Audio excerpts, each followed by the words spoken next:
You know, I did. And so it takes just a minute to Ask her begin. if she can see. I don't know how to undo it.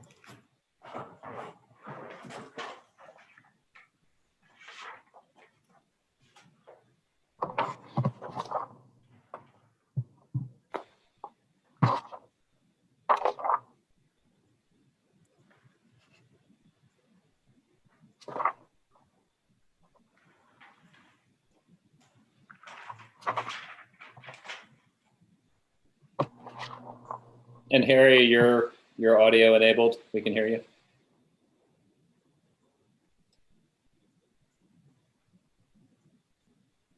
Maybe not. Harry Bhakta, can you hear us? Oh yeah, loud and clear. Oh, okay, great. And we checked in with Bob Lothorpe also. Well, his icon I can see, but I can't see him. I'm here. Okay, perfect.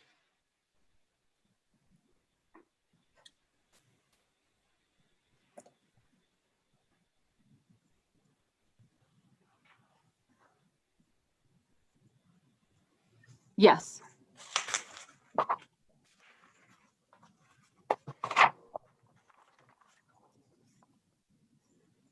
So far, Heather has not signed in yet. Okay, do we want to wait another minute or? Let's wait one more minute and then we'll continue on. And if she arrives, then I'll put her in. Okay. Can someone text her? Yeah, I was going to ask if we have contact info for her. I can. You have to give me a moment. Okay.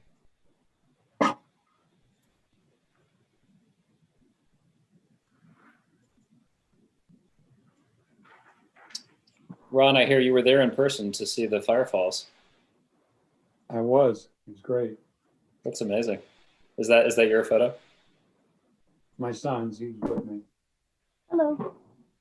His was better than mine. Yes, I called him over.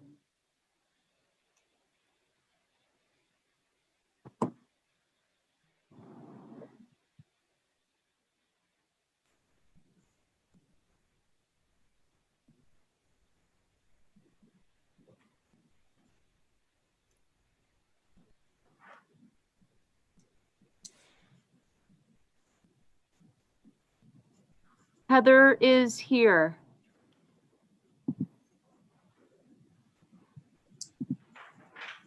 Okay. Okay, Heather, can you hear us? Yes. All right, perfect. Let's call this meeting to order then at 6:03 on February 23rd, 2021. Please rise and join me for the Pledge of Allegiance.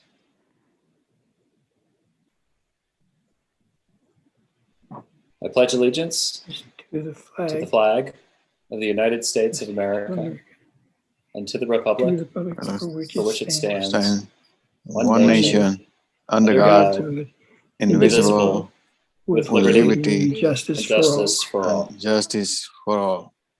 Okay. Have a seat, please. Can we move on to roll call? Chairman Leach, Here. Vice Chairman Lind, Present. Commissioner Lothorpe, Here. Commissioner Bokta, Here. Commissioner Liu, Present. Commissioner Gatiss, Here. and Commissioner Truxillo is excused. Okay. Commissioner Bokta? Here. I'm here. Do we have everyone, Michelle? Yes, everyone is here. Okay, great. Just before we move on, I wanted to briefly introduce Andrew Gaitis, who is our newest planning commissioner. Andrew was appointed to replace Jose Garcia, who's moved on from the planning commission to city council. We had interviews back in January, and Andrew was appointed at the January 25th meeting of the city council, I think. That's the right date. And originally, he was appointed to fill out Jose's term until April, and I believe he was just reappointed to serve a full term after that term expires. So Andrew's going to be with us, hopefully, for a good long while. For those of you who don't know him, he's been an active member of the Bishop community for several years now, and among other things, joins us as a former commissioner on the Water and Sewer Board for the City of Bishop. So welcome to Andrew. This is your trial by fire. Thank you, everyone. Nice to meet you. Okay, with that, I'm going to move on to item 4 on our agenda, which is public comment for items not included on tonight's agenda. So I'm just going to read under California law, the Planning Commission is prohibited from generally discussing or taking action on items not included on the agenda. However, the Planning Commission may briefly respond to comments or questions received from members of the public. Therefore, the Planning Commission will be provided with all public comments, but will not generally discuss the matter or take action on it. So with that, we're going to call for public comments. And please note that there's going to be a separate public hearing for our primary agenda item tonight, the ordinance on cannabis businesses. This is public comment for any items not on the agenda. So if your comment pertains to the proposed ordinance, please don't make your comments now, but wait until we open the hearing for that agenda item. So Michelle, do we have Michelle for starters?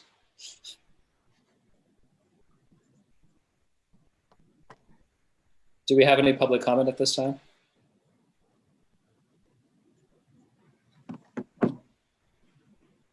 There are no public comments. Okay.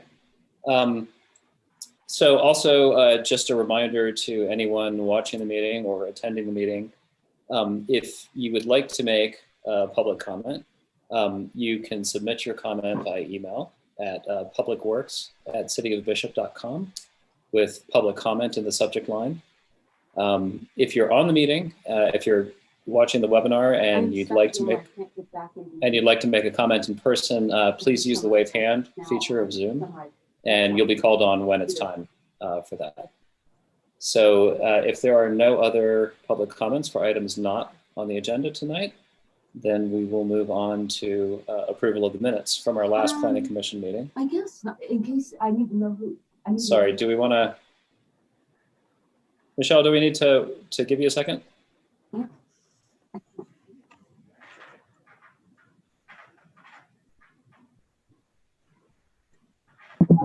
Yeah, Chairman Leach, could I call for just a quick recess? We were having Yes. some technical. Yeah, I figured we're having some technical difficulties. Okay, Okay, give us just a moment. We'll be right back. perfect. Thank you.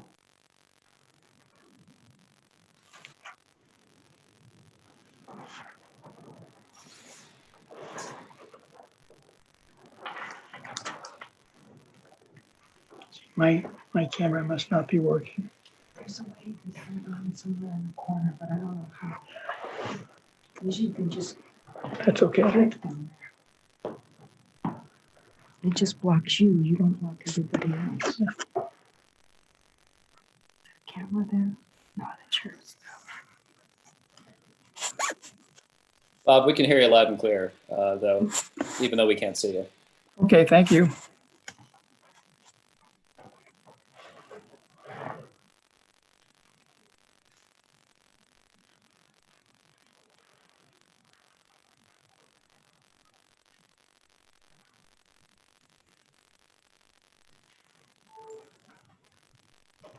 And if anybody's just joining us, we're having a brief recess to reset some technical difficulties.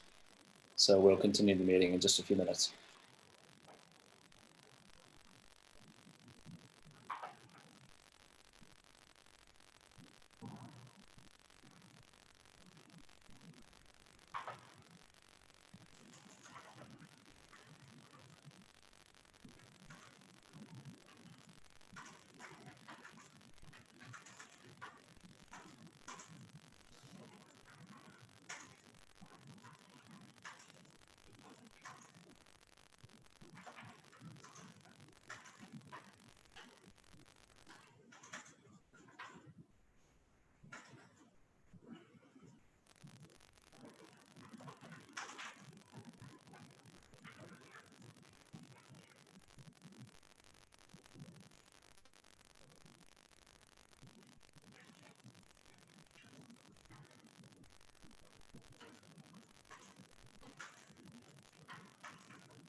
1, 2, 3, sound test. Okay.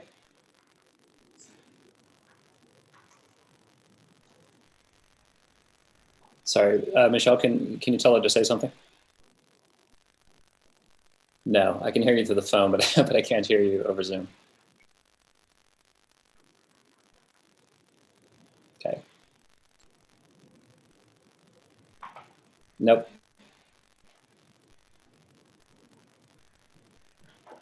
Nope.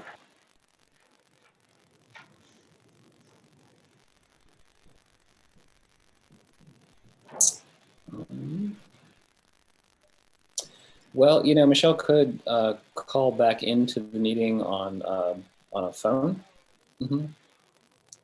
Yeah, she could just mute herself, and we'll still have the video, but she can call in on the phone. Okay. All right. Bye.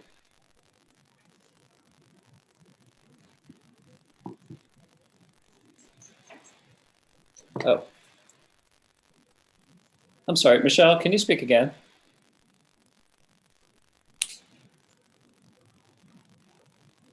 Hey, Eric, Michelle. Eric, I didn't hear when We she. couldn't hear either. You couldn't. Okay. I just want to make sure. No.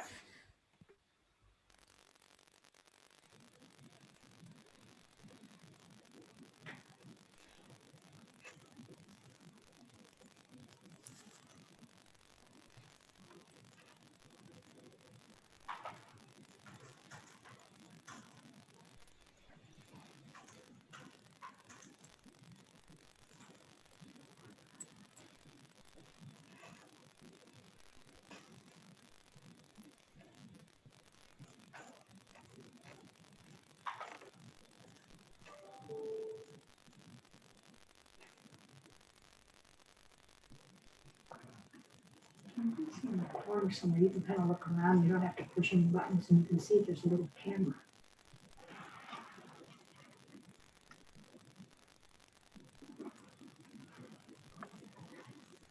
Michelle?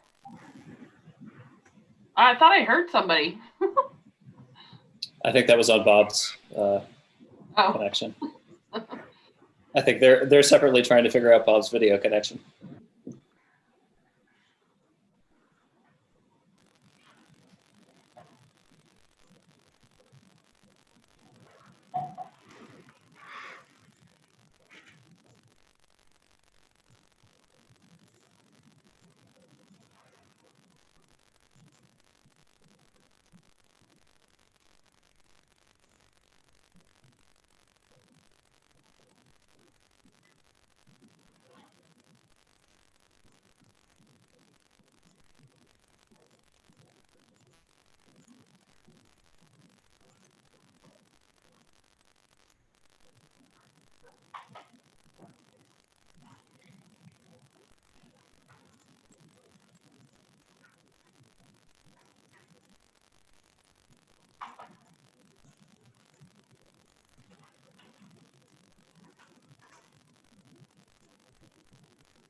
And just a reminder for anyone who's just joined us, we're having some technical difficulties, so we're on a brief pause right now. We're not just sitting here doing nothing.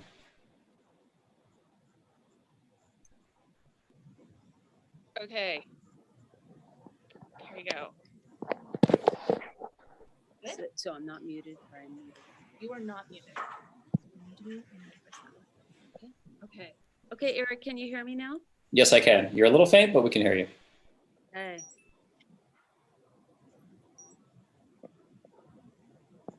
Okay, so are we good to proceed? Yes. All right, perfect. Let's see. We had just closed public comment for items not agendized on tonight's agenda. Note, as we mentioned before, there will be a separate public hearing for items that are on the agenda. So we're now moving on to approval of minutes from the last Planning Commission meeting, which remarkably was held almost 6 months ago, June, or more than 6 months ago, June 23rd, 2020. And let's see, has everybody gone through the minutes, and do we have a motion to approve them? I have a question. We approved the meeting on June 3rd, 2020, but in section B, staff report, there was any meeting held on July 23rd, 2020? Or was it a typo error in that time?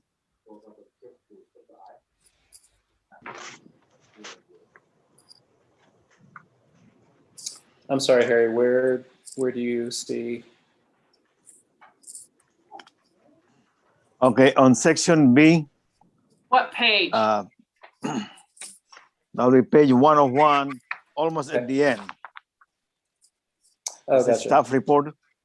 So the planning commission hearing held on July 20th, that was a typo error, or was the meeting held on that day? So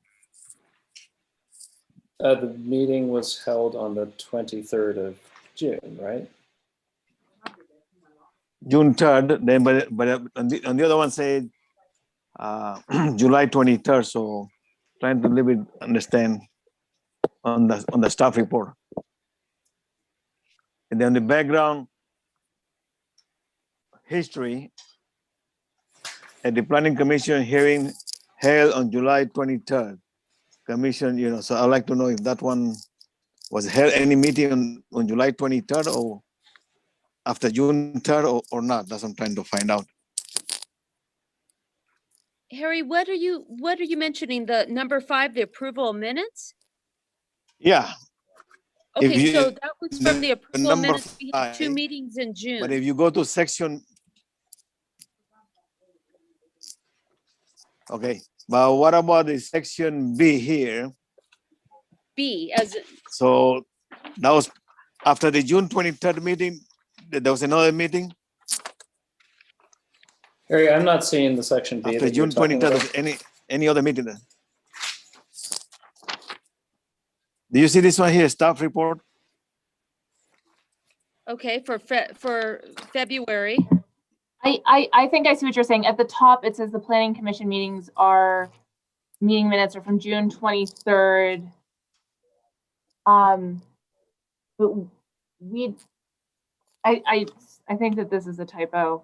We have minutes posted for the special meeting of June 3rd.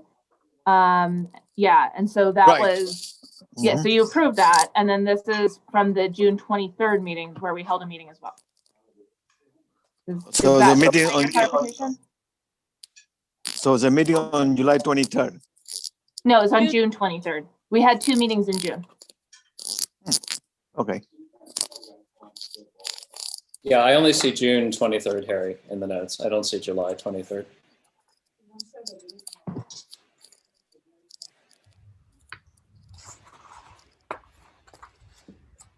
There's a note at the very end that we adjourned the meeting until the next regularly scheduled meeting at the end of July, but that meeting was never held. right, okay. Okay. On page 4, hello. Yep. I believe there's just one typo of Eric's last name. It's the second word in on the first line. You're right. Okay, thank you. So I make a motion to approve the minutes from June 23rd, 2020 with that amendment. Okay. Can I second that? Okay,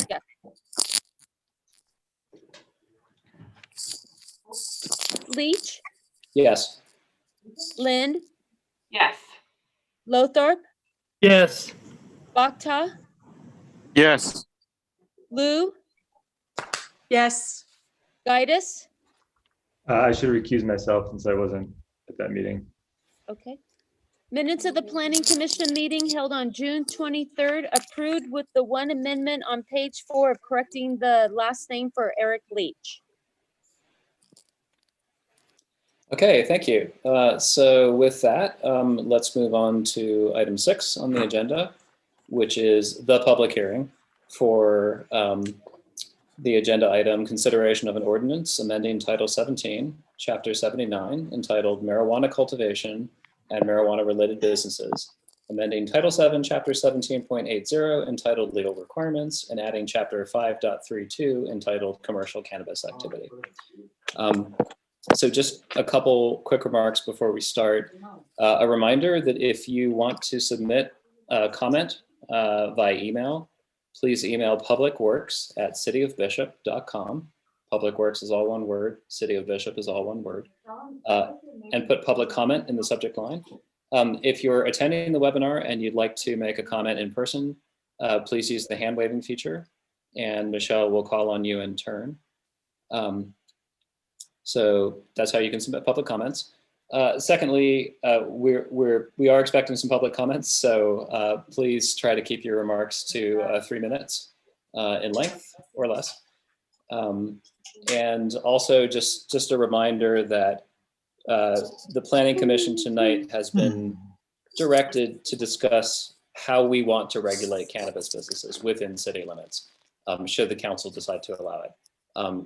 Not necessarily to debate the merits of cannabis businesses per se. So what would be most helpful to the commission are comments that pertain to any concerns or ideas about how that regulation should be done. With that, I'm going to briefly invite Elaine to make any remarks you would like to make before we open the public hearing and start taking comments. Thank you very much, Chairman Leach. First of all, let me say good evening, commissioners. It has been over 6 months since we've had a Planning Commission meeting. And so it is very nice to see you all this evening. And I appreciate your patience as we sort through the technical difficulties of running public meetings via Zoom. We don't have the practice of certain other commissions that get to meet more frequently. So I appreciate that. Thank you. And as I was in the other room helping Michelle figure those technical difficulties out, I was reminded that I hadn't been in that room for a year now. And that is totally crazy. So anyway, with that, very nice to see each of you this evening and looking forward to getting into the business. As Chairman Leach introduced, this item is in regards to an ordinance that would repeal the existing municipal code ordinances with that regulate cannabis businesses in the city of Bishop. Currently, the ordinance in the city of Bishop prohibits any retail commercial cannabis activities. And the ordinance being introduced tonight would regulate and allow for those in certain instances. This ordinance is developed as consistent with Proposition 64, which is a state law passed by voters allowing for municipalities to develop regulations for cannabis businesses, including dispensaries, commercial cultivation, manufacturing, and testing and delivery within city limits. This ordinance was developed at the direction of the City Council, and there have been several previous opportunities for public input with regards to cannabis regulation. As introduced, the proposed ordinance would add Chapter 5.2 entitled Commercial Cannabis Activity, and that would allow for up to 2 storefront retailers as permitted uses in the general commercial and retail zones, otherwise known as C1, and the general commercial district, which is known as C2. It would also allow for up to 2 non-storefront retailers, which I'll call delivery henceforth, within the C2 district and the industrial district, which will be referred to as M1. This ordinance only allows for storefront and delivery dispensaries, but it does include regulations for additional types of commercial cannabis if the City Council would choose to enact such provisions in the future. In accordance with state law, the ordinance prohibits any of these commercial dispensaries from being within 600 feet of any school or daycare.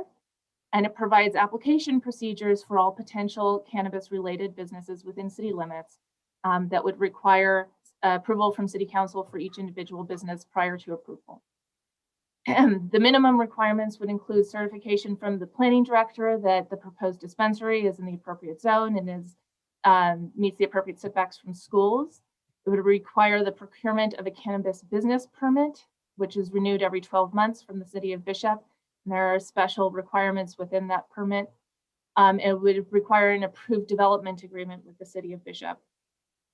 Some of the provisions of that permit would include a City of Bishop business license, approved building permits and inspections. As I said, certification that the location meets the requirements of the Bishop Municipal Code, the demonstrated right to occupy and use the building from the property owner, an agreement indemnifying the City of Bishop against losses or violations of local, state, and federal laws, proof of insurance, and payments of all costs and fees to the City of Bishop.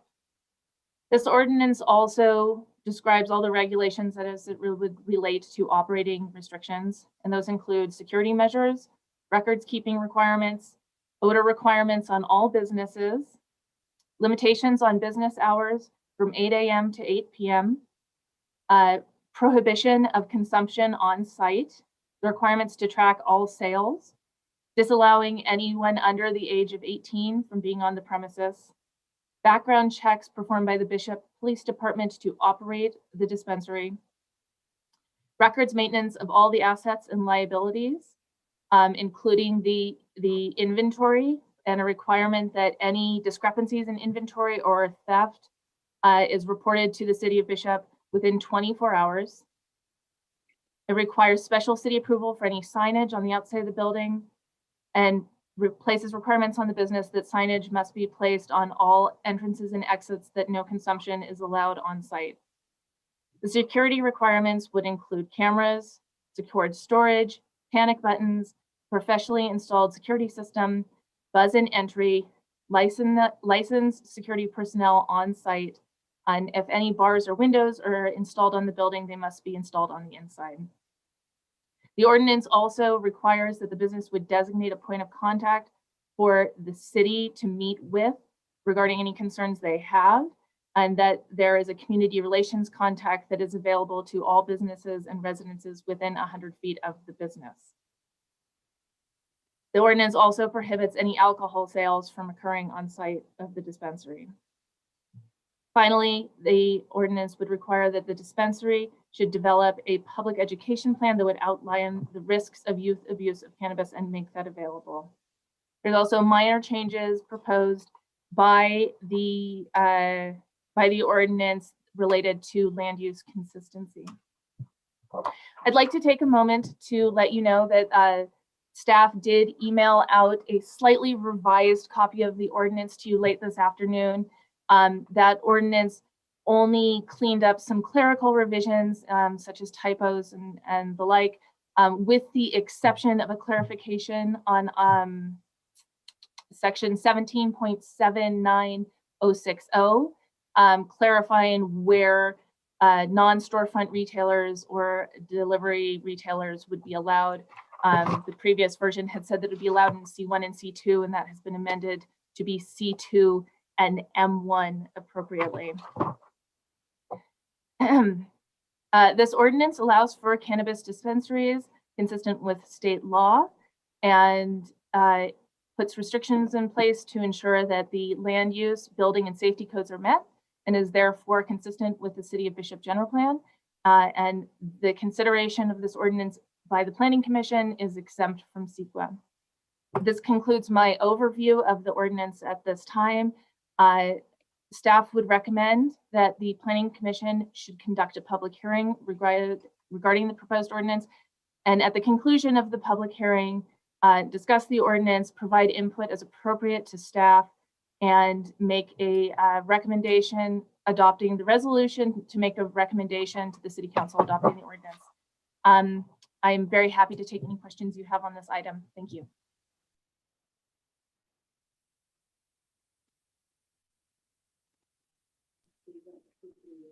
Sorry, can you hear me now? Yes. Okay, great. I might ask that commissioners hold their questions until we get to new business, so that we can open the public hearing and take any public comments. Or does that seem reasonable? Okay, great. If there are no objections, then let's officially open the public hearing. So why don't we start with Michelle? I know we had some emails that came in prior to the meeting. If your audio connection is stable, can you read those for us? Yes. We have 4 comments that has came in through email, so I'll read each of them. The first one is from the Bishop High School principal, David Kalk. As the principal of Bishop Union High School and an administrator here for the last 11 years, I have witnessed firsthand the impact that both marijuana and vaping have had on our campus. While I have seen an improvement in the frequency of marijuana-related discipline on our campus, the problem has shifted to one that is connected to vape devices. The improvement is not an indication that marijuana use is declining among our student population, rather an indication that they have found a way to use it without being detected. Up until the last couple of years, the problems with marijuana use by students were revealed when the odor of either smoked or unsmoked marijuana was detected, or if a staff member suspected a student was under the influence as a result of behavior. In both cases, administration completed an interview or investigation that sometimes included a physical indicator test that could provide additional evidence. Subsequently, in the last 2 or 3 years, the number of incidents of student discipline for marijuana use has dropped, while the discipline for vaping has increased significantly. This change has revealed that many of those students who might otherwise use marijuana in a traditional manner, smoking it, have chosen to use a vape device to quote unquote smoke it. Using these devices largely eliminates the ability of staff and administration to detect it as they had in the past through odor, and only leaves them with the ability to detect or suspect use through student behavior or other public indicators, red eyes, etc. This is a much more subjective process and has resulted in far fewer students being caught while under the influence. These limits on our capacity to police marijuana use by students are not enough of a deterrent to prevent student abuse. We need to rely on those of you who decide whether to allow the dispensaries to consider their impact on the students of our schools so that access is more difficult. Since the legalization of marijuana has now essentially put the product on the same category as alcohol, finding a buyer of legal age is often the only obstacle for underage users. In a community of our size, having several county-approved dispensaries within a couple miles of the city rather than within the city does not entirely prevent those who want to purchase marijuana legally from doing so. As the vape oil that contains THC is only available through dispensaries, that physical distance does however create an additional hurdle for our students who are underage and cannot drive. Prior to making a decision on this matter, I would like to share the results of the study that Bishop Union High School took part in, done by graduate students from the University of Southern California during the 2019-2020 school year that looked at the impact on students of schools that were located near legal dispensaries. These results, as well as additional relevant documents from the study, are attached. This study and any alike item need to be part of your decision-making process. Also, Karen Kong from the Inyo County Office of Education can share with you the results of the California Healthy Kids Survey that has taken place over recent years in our county schools. These anonymous student surveys will paint a picture of marijuana use among student-age kids in our community. On behalf of the Bishop Union High School community, I strongly object to bringing access to our city and closer to our schools. Thank you for our time. David Kolk.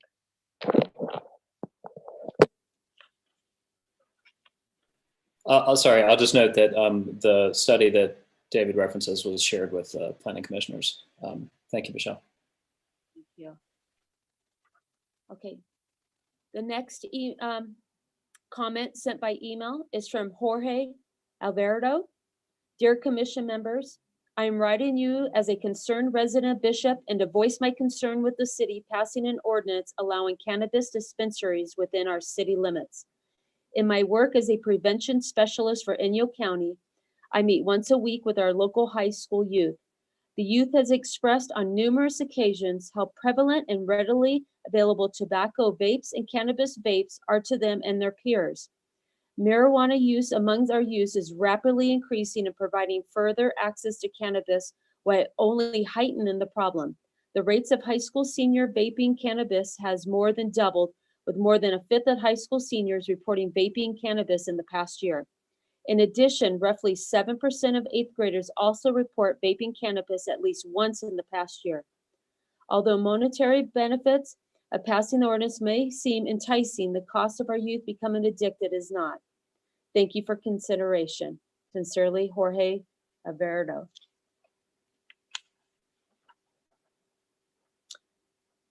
The third public comment by email is from Tiffany Lau.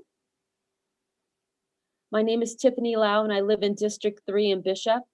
I am in support of marijuana related businesses being allowed to operate within the city of Bishop. There are 2 cannabis shops that have been operating just outside of city limits. The surrounding neighborhoods have not seen the detrimental effects that opponents have feared. Moreover, the idea that minors will enter these stores and be exposed to cannabis is false. Grocery stores, restaurants, the local brewery, these are all businesses in town that sell alcohol and allow children on their premises, and there are safeguards in place to prevent minors from buying alcohol. The same is true for cannabis shops.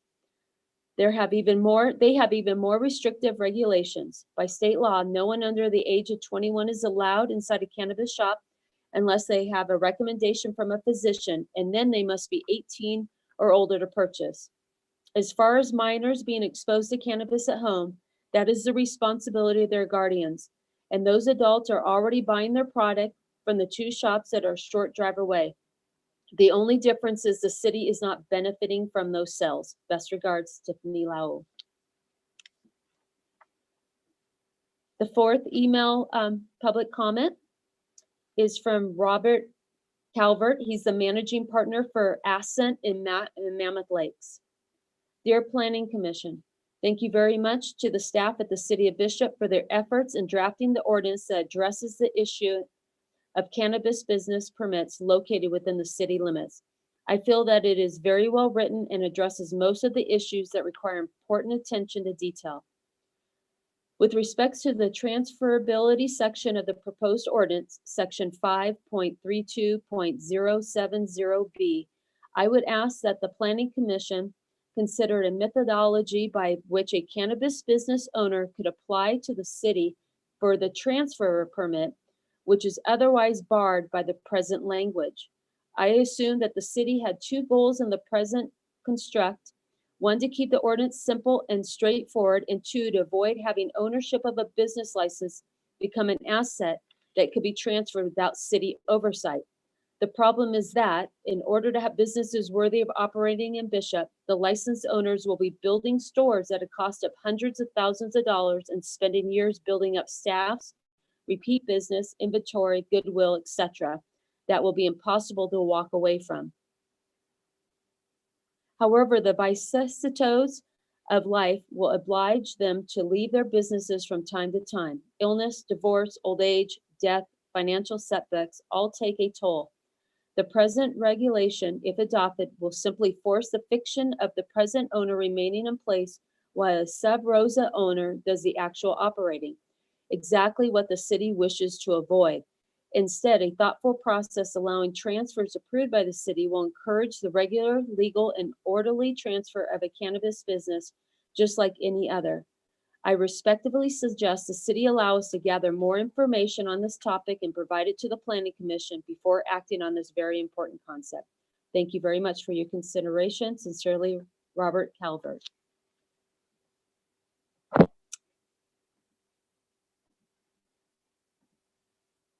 Sorry, I have to keep remembering to unmute myself. And then- So go ahead, Michelle. I was gonna say, Chairman Leach, I currently do not have any attendees waiting to comment. Okay. Have we received any additional comments via email since the ones that were received before the meeting? There, Again, I there have is a not. comment in the chats, in the chat box. Yes, a comment that we have, thank you.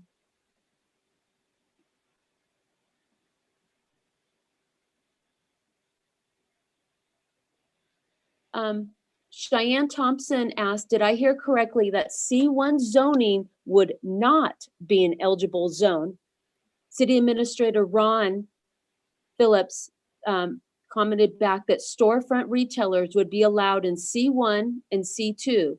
Non-storefront retailers would be allowed in C2 and M1. Okay. So Michelle, I was asking if we had received any other comments via email. Have not received any other comments, no. Okay.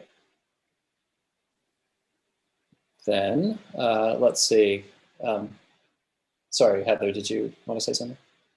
Just for clarification purposes, M1 would be not general, Industrial, right, Elaine? Industrial. it's Yes. industrial. So I can, thank you. Also, well, okay, we should probably close the public hearing at this point, and then we can, when we open our discussion, Elaine actually has some maps, which she might be able to share with us, which could show us exactly where the industrial zones are, and et cetera. Okay, so with that, do I have a motion to close the public hearing? I make a motion to close the public hearing. Okay, I'll second that motion. Lynn, Yes. Lotharp,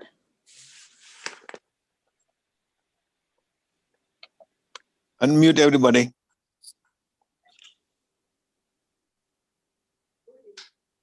Bob, you're muted if you're trying to vote.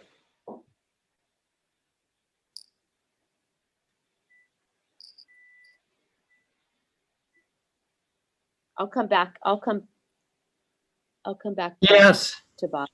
There we go. Okay, thank you. Bakta, Yes. Lou, Yes. Gatus, Yes. motion approved to close the public hearing at 6:44. Okay. Then with that, we will move on to agenda item 7, new business.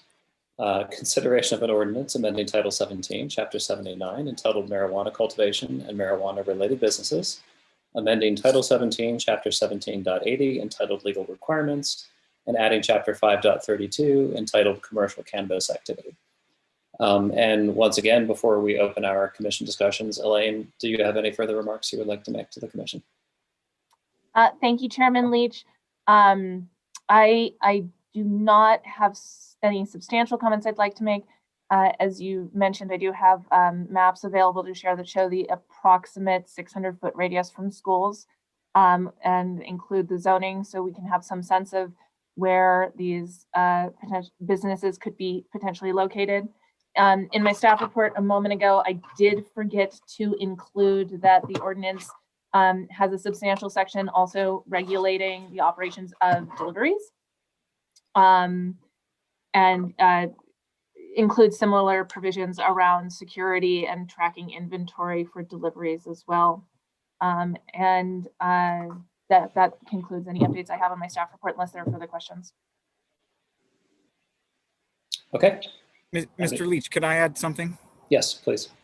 Ms. Kabala didn't mention that the ordinance contains language that requires any cannabis business to perform various types of community outreach, including contributing various resources to drug education and awareness prevention programs. The requirement that the specifics of this requirement could be negotiated by the city in the development agreement, but there is language in the ordinance that's before you that would allow the city to negotiate those types of concessions from any permit that is issued under this proposed ordinance. Okay, thank you, Keith. Yeah. Great. So with that, I'm going to open the floor to the commissioners. Actually, before I open the floor, we should maybe, it is a rather long document, and we should consider how we want to approach it. It seems to me we could, one approach would just be to go through it section by section and go around the room if anybody has particular comments on that section. And then maybe at the end of that process, we could discuss any omissions or additions that individual commissioners would like to see. That seems a reasonable approach to me, but I'm happy to entertain, rather than just a free for all. Hey, let's go to the end, let's go to the beginning, let's go to the middle. I think that could help staff to, if we have revisions or suggestions to make along the way, that could help staff keep track of where we are in the document.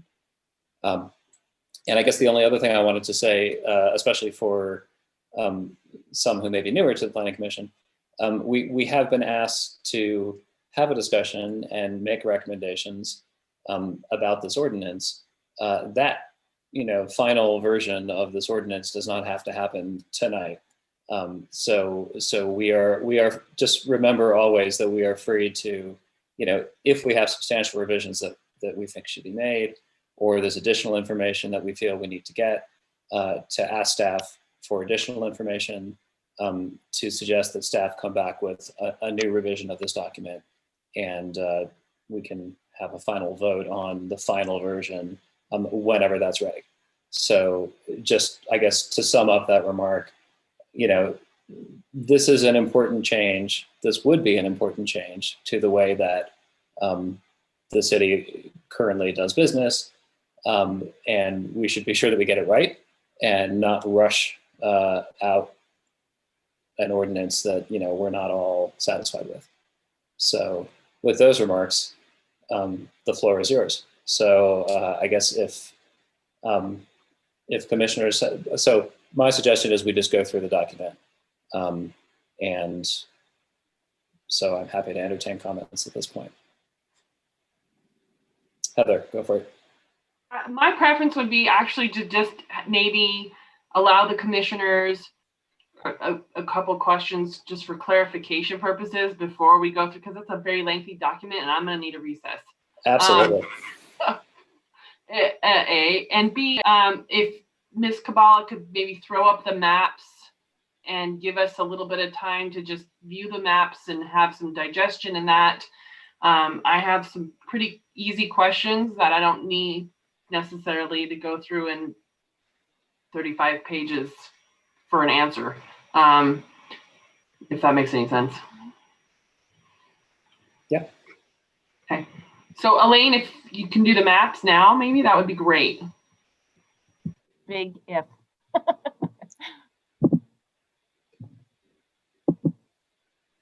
Can everyone see my screen? Yes. Okay.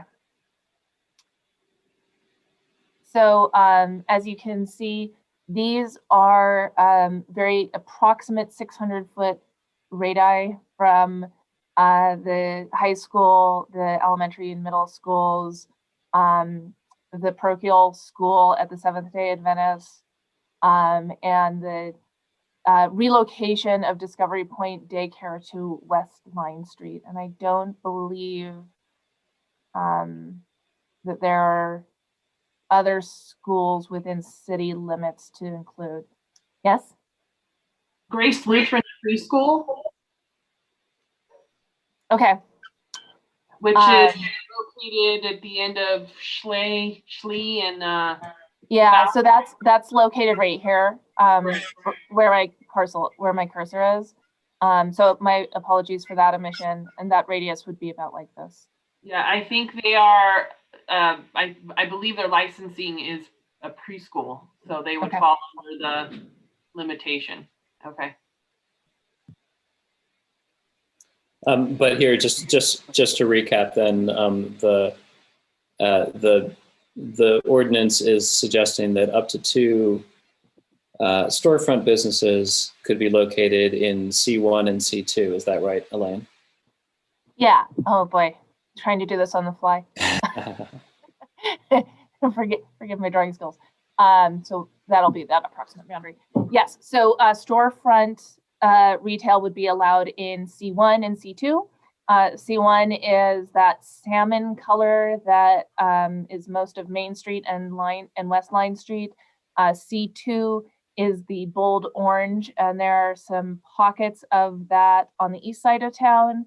Also on the southwest side of town, though, all of those properties are used for DWP operations, and so I don't anticipate those uses changing. And then up around the Vaughn's Kmart complex is C2. So that is where storefront retail would be permitted. And then non-storefront retail or deliveries would be located in those C2 districts, which are again the bright orange pockets, or in M1, which is industrial, and that is the purple that is located at the northeast portion of town.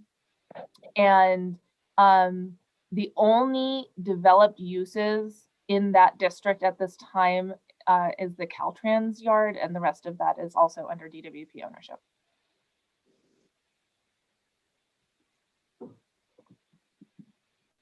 Okay. And Elaine, just to be clear, the along Line Street, basically all of the C1 zoning along Line Street would be excluded already by according to your map. Right. Okay. Okay. So all of that C1 and then parts of Warren Street that are within the 600-foot radius from the high school would be excluded. Yeah, correct. And like I say, this is approximate. So yeah. The measurement is, a horizontal line from the two most nearest boundary points on the property line. And so by my, approximate measurements in creating this map in GIS, that boundary from the high school gets you to just about Warren Street. Okay. Okay. Do we have other questions for requests for clarification? Are there other businesses such as those that sell alcohol or tobacco that are subject to a similar restriction in terms of how close they could be to schools or daycare? I do not believe there are. I would refer to council if they have different information. No, the city doesn't have those similar spacing restrictions for alcohol and tobacco sales. Okay. Chairman Leach? Yes, go ahead, Michelle. One of the panelists did ask a question. Is it okay if I read the question? Yeah, I think that would be fine. Okay. If a school moved to a location within 600 feet of a cannabis business, would that business be forced to move? The ordinance is written such that that 600-foot measurement applies when the cannabis business applies for a permit. So if a school moved within 600 feet of the cannabis business would not bear the responsibility of moving. Okay. Okay. Another question. I'm having trouble identifying the exact wording. I had it earlier, but the downtown revitalization plan, what is that being called? I'm sorry, Elaine, it's been too long and my brain's fried. It's called the Downtown Bishop Plan. Okay. If we were to say overlay a map of what that grant covers, that would be my request at some point, because I have some concerns when we get into the weeds, if we go there, about essentially the only areas left are the areas that we will be revitalizing in the next several years, I guess. And I'm just going to throw that out there for people to start chewing on. I think Elaine should address that. Yeah. Well, and just, I'd love clarification. So before I describe what that boundary may look like, is the suggestion that you would want to exclude that boundary from permitting these businesses? Yes. Okay. So that boundary is in the process of being finalized, that the plan is being developed. And if you follow my cursor, just for everyone's reference, currently that downtown specific plan goes approximately as far north as McIver and encompasses the former Kmart building. It sort of transects the park because you have to get around the park somehow. And encompasses sort of the first block and a half east of Lion Street, or Main Street down Lion Street, goes to South Street, and then heads west, encompasses the first block and a half approximately, and then kind of going up a little bit more as you hit West Line to encompass more of these large properties. Along West Line westward to the city limit, and then encompassing basically the C1 district along Lion Street, and the west side of Warren Street, back to the point of origin. So then heading from there north to McIver Street.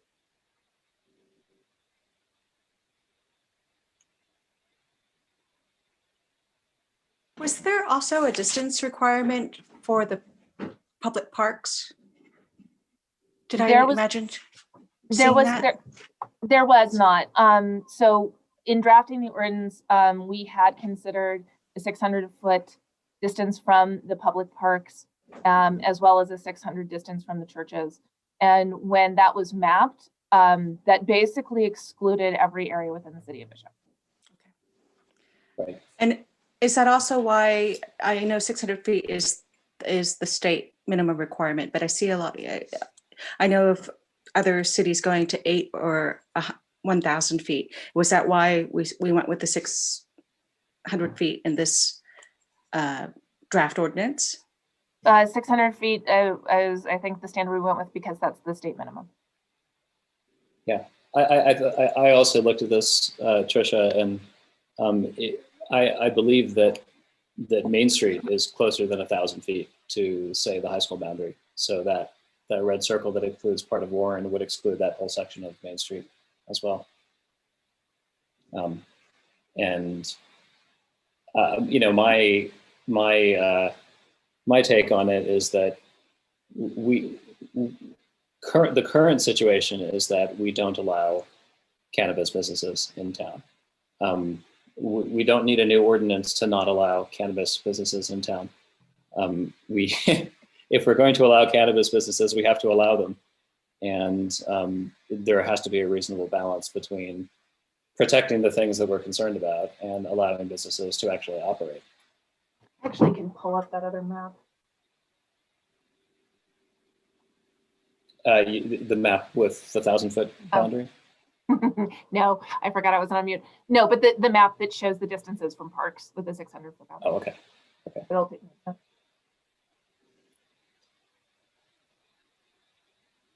Don't wait for me. So, Elaine, I had some questions. Yes. My first question, just sort of, you know, kind of sequentially going through the preamble. There are a number of statements in the preamble which are just asserted without proof. And I was curious, you know, for example, in item D, cultivation of marijuana has resulted in calls for service to the police department, including, you know, calls for robberies, thefts, physical assaults. And I was just wondering, you know, we have statistics at this point on any increase in call-outs for marijuana-related crime, presumably from Mammoth or Mono and Inyo counties, since businesses were permitted there. And I was curious if you knew what those numbers look like. Yeah, so when the city council revisited this item for discussion in August and September, they asked staff to do case studies on a number of items they were concerned about with relation to regulating cannabis. And one of those items was to check with our neighbors who have permitted cannabis dispensaries to see what increased costs were associated with additional enforcement for cannabis businesses for the town of Mammoth Lakes, Mono County, and Inyo County. And I was also asked to do case studies of 3 comparably sized communities that had permitted dispensaries. Former Chief Steck reached out to Inyo County and the town of Mammoth Lakes and reported back that there was no increased costs associated with enforcement of criminal activity associated with the dispensaries. And I reached out to 3 comparably sized communities. Only 2 of them were able to provide me with statistics associated with criminal activity, and neither had received any calls for service associated with their cannabis dispensaries. Okay, thank you. Probably helps that Inyo and Mono County have the highest personal concealed carry permit per capita, just as a comment. I suppose we could speculate on all sorts of things. I had a question, just a clarification, Elaine or Keith. But in 1779, 50, there's we make a distinction between the number of permits for storefront retailers and the number of permits for non-storefront retailers, parenthesis delivery. Just wanted to clarify that storefront retailers can also deliver, or are we distinguishing between businesses that can deliver and businesses that can't? My interpretation is that those are distinct. Okay. So, and council might be able to provide further clarification. That's at the city's discretion. So a retail only ordinance could limit the on-site retailer to just retail sales for walk-in sales, or it could permit the delivery and on-site sales. It's all in how the city wants to regulate this. The way we've drafted it now, it's that this proposed ordinance would prohibit the delivery from an on-site retailer, and the delivery non-storefront retailer would only be allowed to deliver, and the on-site retail would only be allowed to do walk-up sales. Okay. Okay. So as written, the storefront retailers don't do delivery. That's right. Yeah. Okay. Does anyone know if this would be the first case where delivery of cannabis would be available in Bishop? Like, do either of the dispensaries outside city limits deliver within Bishop? They do, because the city can't prohibit deliveries within the city boundaries. So while we don't have any stats, realistically, they're already occurring.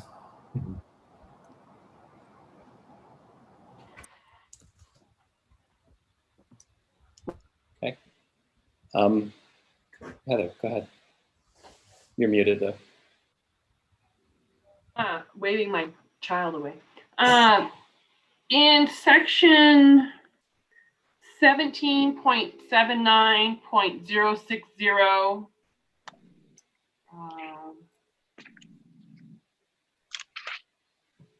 The location of commercial cannabis oh wait, businesses.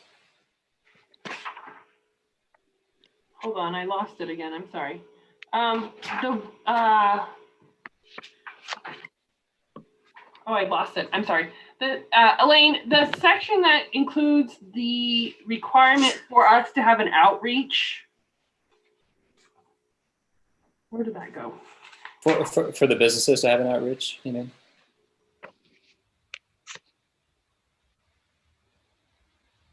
Like there was a, oh, I'll take a minute. Hold on. Let me look. Okay. I can point you towards it. I can point you towards it if you'd like. It's section 5.32.120. Subsection B3.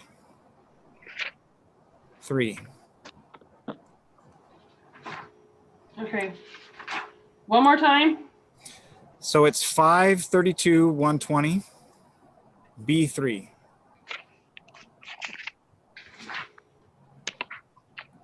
It's near the end, Heather. It's like page 33 Oh, okay, I thought I saw it. of the whole packet. Well, I think the section Keith is talking about is, and Keith, comment please, the cannabis dispensary to which a permit is issued shall develop and make available to youth organizations and educational institutions, public education plan. No, community relations person, liaison. That's the one, and I saw it somewhere earlier. I'm not sure if it was in the summary section. My question is, who's paying for that? And is that a new position through the city? And how is that gonna work? So that would be incumbent on the dispensary to appoint a community relations person and pay for that person to be available for the public. Dispensary would have their own? But my read, and again, Keith or Elaine could comment, was that the ordinance is specifying that any cannabis dispensary operating in city limits would have to have someone designated as the point of contact. Not necessarily that person has to only do that job, but they could be a regular employee who also serves that function. That's correct. Thank you for that clarification. I just wasn't quite sure if that was one liaison that would be appointed through and governed by the city who was providing the permits, or if it's essentially incumbent upon each dispensary to finagle something. So yeah, so it seems like the summary is that it's incumbent on the dispensary to identify a person who would be the outreach contact. I had a question. Sorry, I can only see with the screen share. I can't see everybody, so don't let me just talk over you, but speak up if you want to make a comment. Elaine, in section 177990, where it touches on the development agreement requirement, it says that, prior to obtaining a use permit, a development agreement for the property where the commercial cannabis activities to occur must be obtained. Can you elaborate on what is envisioned, as part of that development agreement? I feel like this is kind of a key element. What the city has the ability to tell businesses they can and can't do, aside from the basic guidelines that are outlined here. Yeah, so it is not enumerated what would be included in the development agreement, but it is envisioned to operate similarly to the provisions of a conditional use permit. So it would govern the aesthetics outside. That's where we would be able to enforce signage to the city's approval. It would be the agreement that includes all of the security provisions that are in place that the city would be agreeing to, and would be agreements around location and other items, as well as an agreement to pay any fees associated with operating a cannabis business that the city council would pass subsequent to this ordinance. Okay. So the details of that TBD, up to the discretion of city council, in obviously consultation with the planning director. Yeah, that's essentially the way it's drafted. Okay.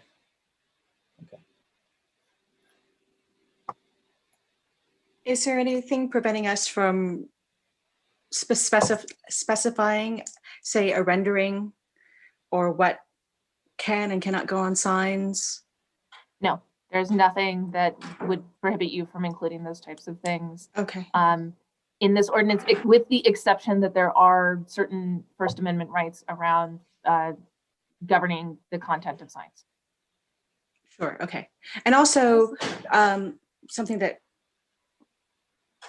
I had a look today at a best practices site, and it's a organization in Oakland, and they also mentioned the naming of a retailer, for instance, if that could be also maybe a consideration regarding for unintended consequences, or just to run it by to kind of get a vetting of social acceptability. So we're not full of high Sierras and, for instance, Blacked Out, the brewery that was in Mammoth, when written down, said blacked out, but when you said it out loud, it sounds like blacked out, like you've drunk so much that you've blacked out. So, so that is part of a best practices recommendation that might go a little bit towards addressing some youth concerns. So thanks for clarifying what the development agreement is and what could go in there. To follow on to that question, and I guess this is a question for Elaine and or Keith, if there are particular concerns like, signage that Tricia just raised, that the commissioners raised tonight, is that something we could amend this ordinance to say, the development agreement shall at least include agreements on sign aesthetics, or, if that's not already in here? I don't remember off the cuff. Yes, the Planning Commission can make those requests and modifications, and I will let Mr. Collins expand on how we might handle incorporating those prior to taking them to council. Yeah, so I would caution against going too far into dictating the content of the names or the signs. You're treading in some dangerous water under the First Amendment when you try to restrict people's speech and the content of their speech and how they want to name their business. While there may be some best practices out there that suggest cities dip their toe into that pool of water, we would have to be very careful in doing that. Certainly, it's not necessary to include it in the ordinance that affirmatively gives the city the right to try to test those waters. But it is something that we can amend the ordinance to do if we're willing to take on the risk of a First Amendment challenge. Keith, are you referring specifically to, if we were to put in here, these are the following allowable names, which I don't think anyone's suggesting, as opposed to, the development agreement should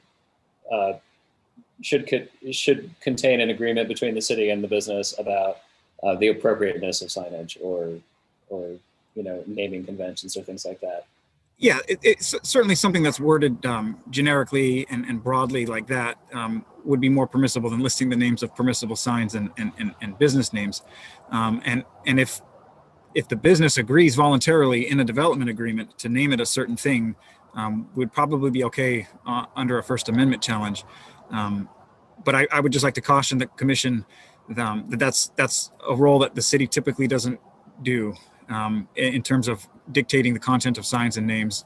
And so to resist the temptation to try to go that far as best we can. Heather, you've been trying to make a comment. So for clarification, then, Mr. Collins, that means that if the ordinance passes and vendors come in and open up shop, they could put in their signage big marijuana leaves on Main Street? So the city's sign code would apply equally to cannabis businesses as it does to all businesses in the city. So if the city doesn't have any regulations on graphics, then no, the city wouldn't have any authority to tell a cannabis business that they can't put graphics on there.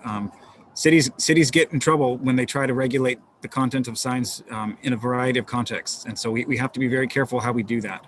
And so whatever the city's sign code provides is what would apply to a cannabis business.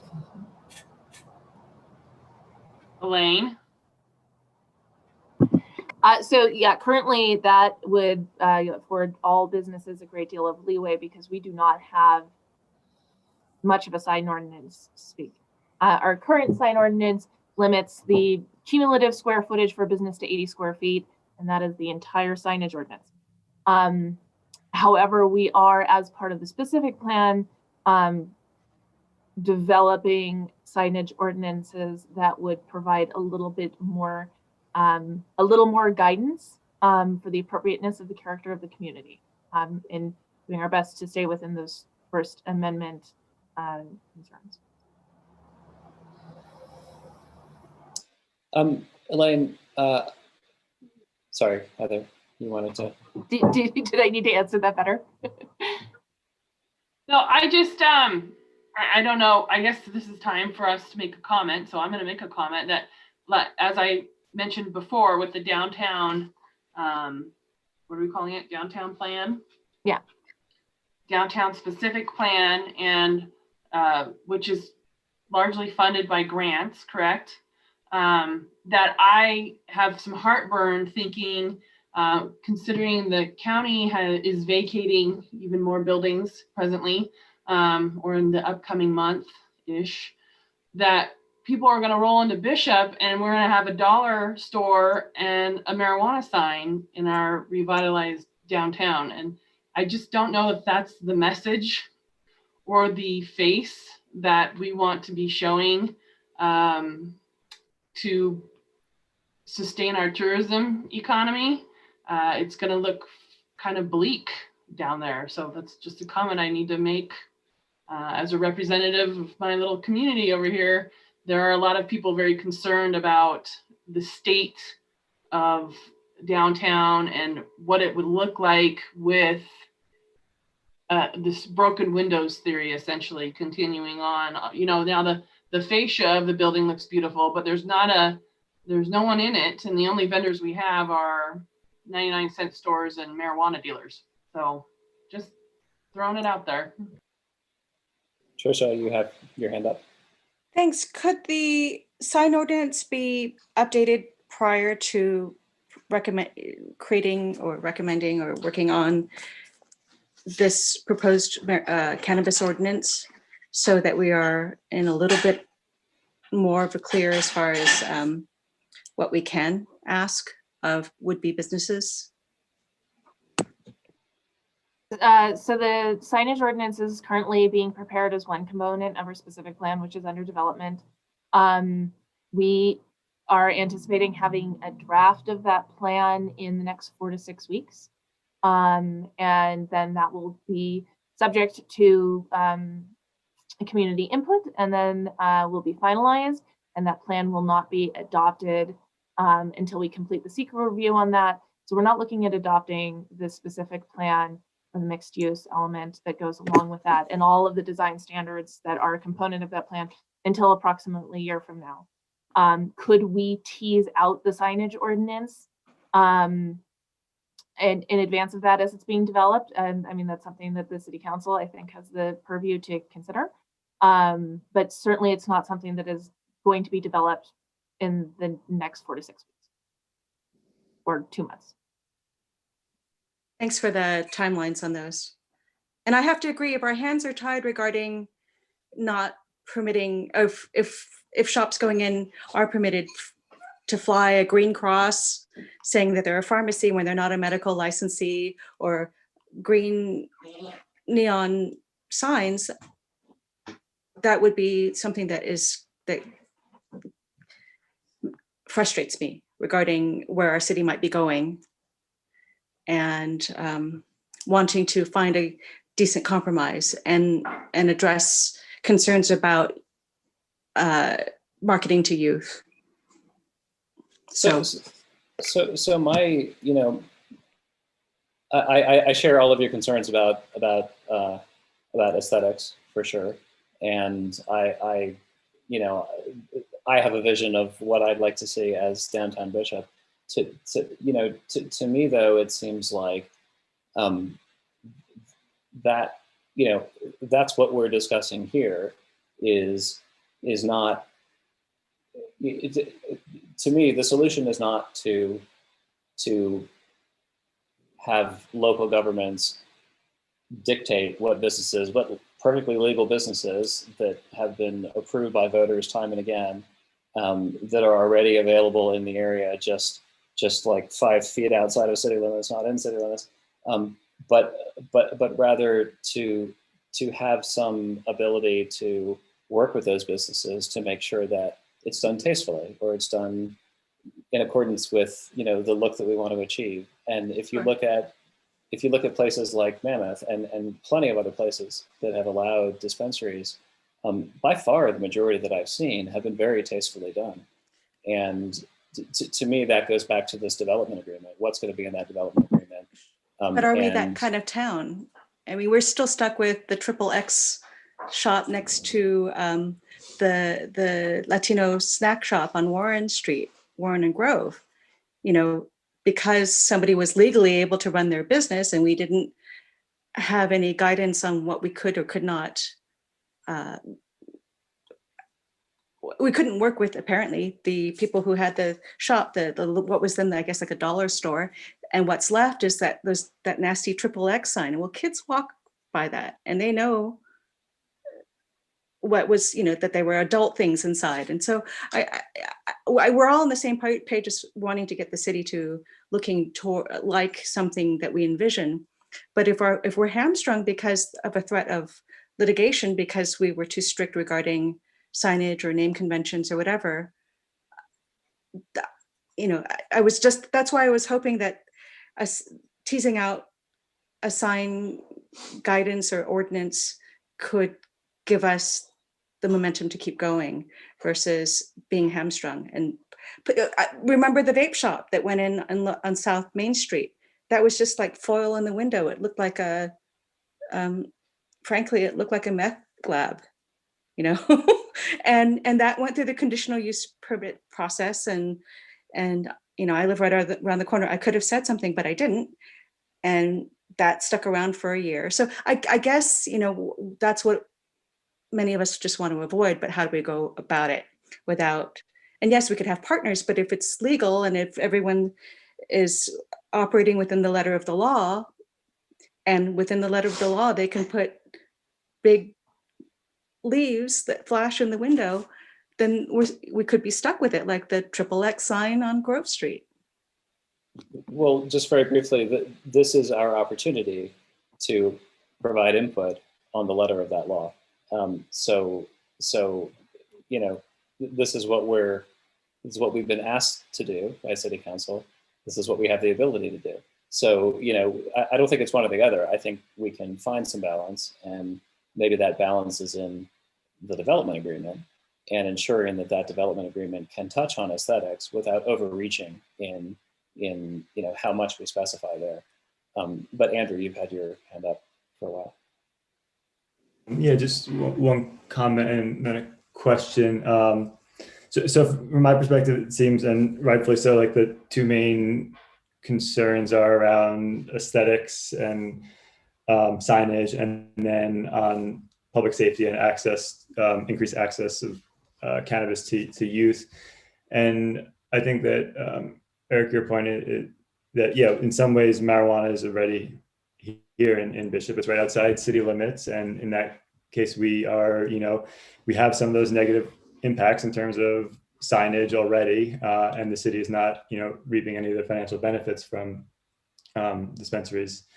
But so I guess my question is if there's any way to mitigate some of these concerns while still having dispensaries within city limits. So in addition to possibly more restrictions around signage, in terms of location, I guess the question is, I guess, Elaine, from your perspective, if like either the 600-foot radius was expanded, or if we looked at the overlay with the Bishop downtown and excluded part of that revitalization project from where dispensaries could locate, would that like block out so much of the potential development zones that it wouldn't be viable for businesses?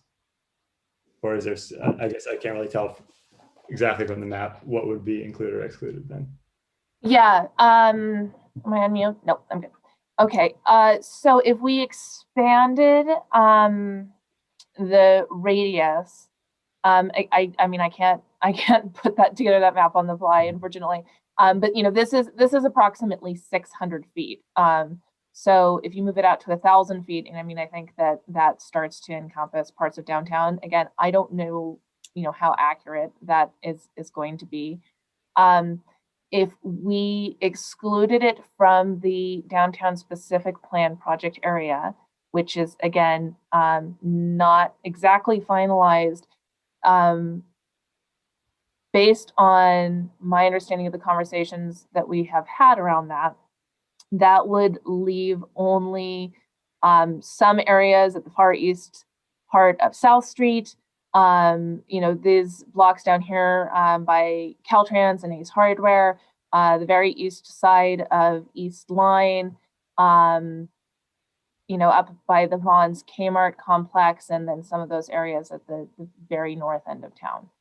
So those would be, if we excluded the specific plan area, those would be the only areas that would be permitted for both storefront and deliveries. And Heather, go ahead. Okay, so that would be my request, A. And B, what is the financial projection when it comes to, if you have a population of, I mean, what, 3,500 people downtown, or 10,000 in the Bishop area that would be delivered to or maybe walk into, and now you have, I don't know how many the county has currently, at least 2 that I'm aware of, and I don't know who else is delivering. So they already have 2 storefronts, and then we put another 2 storefronts in, and another 2 deliveries in, and the county has 2 deliveries in. I mean, that's 8 stores dispensing marijuana for a population of 10,000 people. It seems a little overkill. Do we really think we're going to make a lot of money? It seems like a lot of choice for people to, you know, I don't know. I think that it would be interesting to know what the projection is on what we think we're actually going to make, because I don't think you can say that Mammoth has made this much this year. When you add more stores, now you're spreading the wealth. So I do not have the statistics for Mammoth. We tried to get them, but their numbers were really hard to interpret, unfortunately. What I do have is I have the reported revenue for Inyo County, and their revenue comes from 2 sources. The first is from a cannabis tax, which that was passed by the voters on a ballot measure. And the other is license fees. And I don't think I have sales tax revenue, and I don't think this includes sales tax revenue. I could be wrong. But for 2020, the combined total of those was about $320,000. And so, you know, I for one would be very happy to spread some of the wealth from Mammoth or Mono County into Bishop, because we desperately need it. And I also agree that we have a gap tooth Main Street problem with so many vacancies remaining on Main Street. You know, my feeling is that it's not our place to be deciding which businesses will succeed here. Our business is to allow all valid businesses to attempt to succeed here, and to regulate that process in a way that is a decent compromise with how we want Bishop to look and the things that we're concerned about.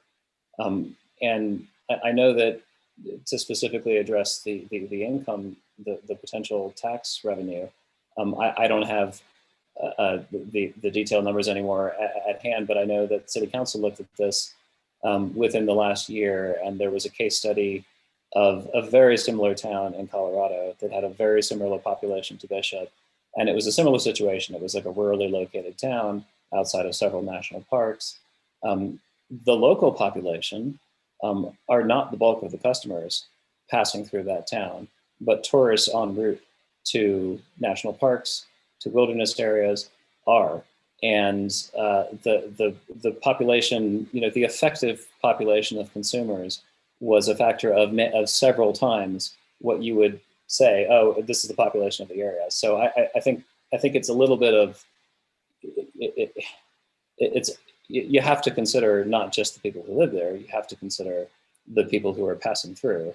And in that particular instance, this little town of, I think it was between 4,000 and 5,000, supported multiple dispensaries, and in tax revenue alone, not gross, they were providing $700,000 a year. Mr. Leach, if I could elaborate on that point just briefly. Sure. The role of the Planning Commission and the item before you tonight, just to maybe focus the conversation a little better, is on the land use issues raised by the proposed ordinance and the resolution. These types of policy considerations and revenue and market analysis is more of a discussion for the council level, whereas the role of the Planning Commission at this point is to review the proposed ordinance and whether it complies with the city zoning code and the various requirements that are within the purview of the Planning Commission. So perhaps it may be better to focus the conversation on those types of questions rather than following these types of policy decisions that are better suited for the council. Yeah. Thank you, Keith. Sure. Yeah, and that, you know, that brings me back to some of the opening remarks, which is that, you know, we've been asked to consider this ordinance and its consistency with those issues, not to debate the merits of cannabis in and of itself. So just as we asked the public comments to be limited to that sphere, it would be good if we could focus that conversation, as Keith suggests. I had a question, let's see, in the definitions section, 532.20. And let me see, where did it go? 32, where we talked about outdoor cultivation, and we said outdoor means any location within the city of Bishop that is not within a fully enclosed and secure structure. Just a minor clarification. Does that have to mean, you know, 4 walls at a roof, or what about a fenced-in area with a security lock, with a security gate? Does that constitute that's still considered outdoors, or would that be considered the equivalent of a secured location? What number are you looking at? Number 32 in the definition section. 32. Outdoors means any location within the city of Bishop that is not within a fully enclosed and secure structure. I don't think a fence would fit within that definition. Okay, so fully enclosed implies that there's a roof as well. Right. Gotcha.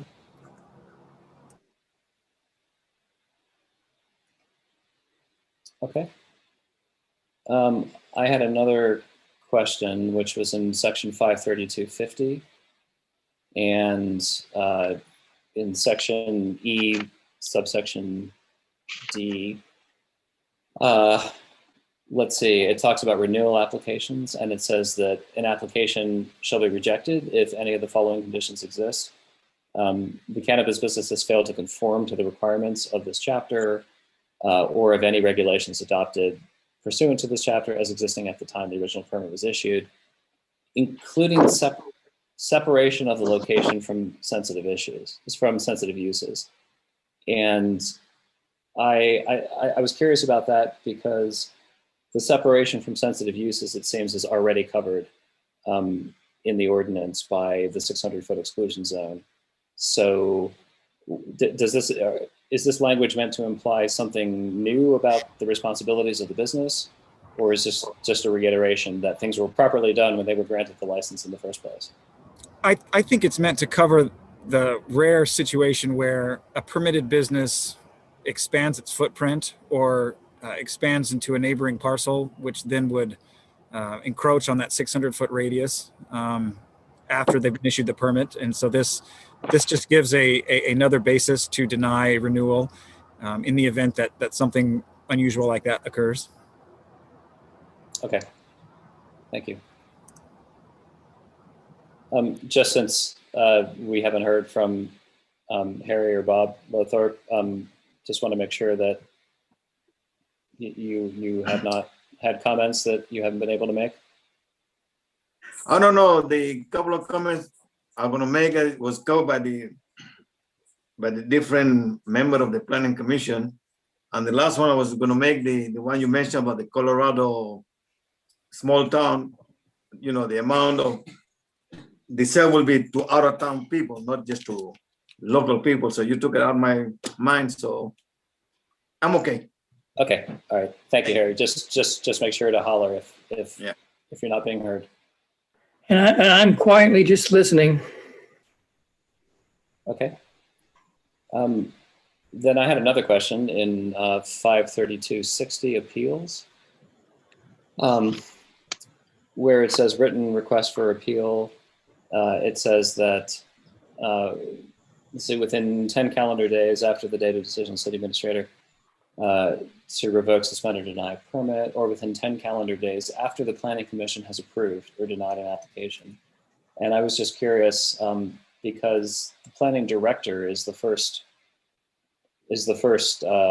approver for the permits, and if there has to be some variance, then it goes to the planning commission. So I was just wondering, shouldn't this be amended to read 10 calendar days after the planning director or the planning commission has approved or denied an application? Yes, the revised version of the ordinance that was distributed by Ms. Kabala prior to the meeting contains that additional, that was a typographical error that was omitted that we replaced in the version that's before you. Gotcha. Okay, sorry, I hadn't had time to read the new version, so. Sure. Yeah.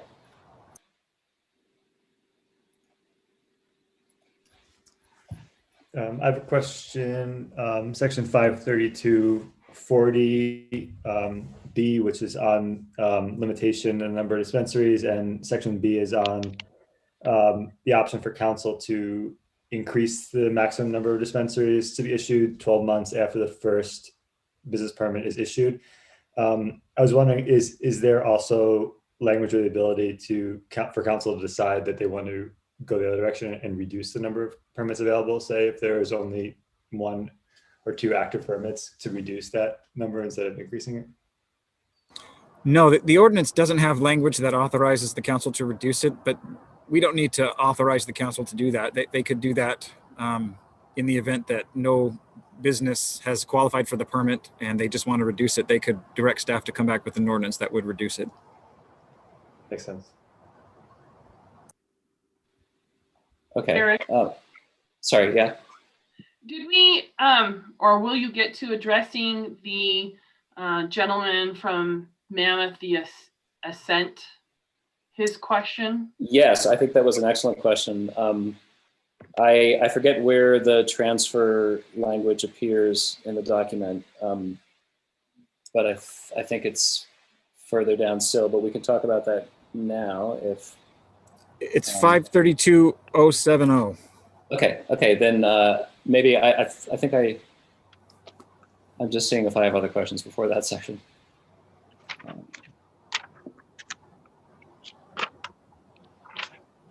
Okay, yeah, I had a question that I think we've already touched on probably, but in 532.50 still, where we talk about,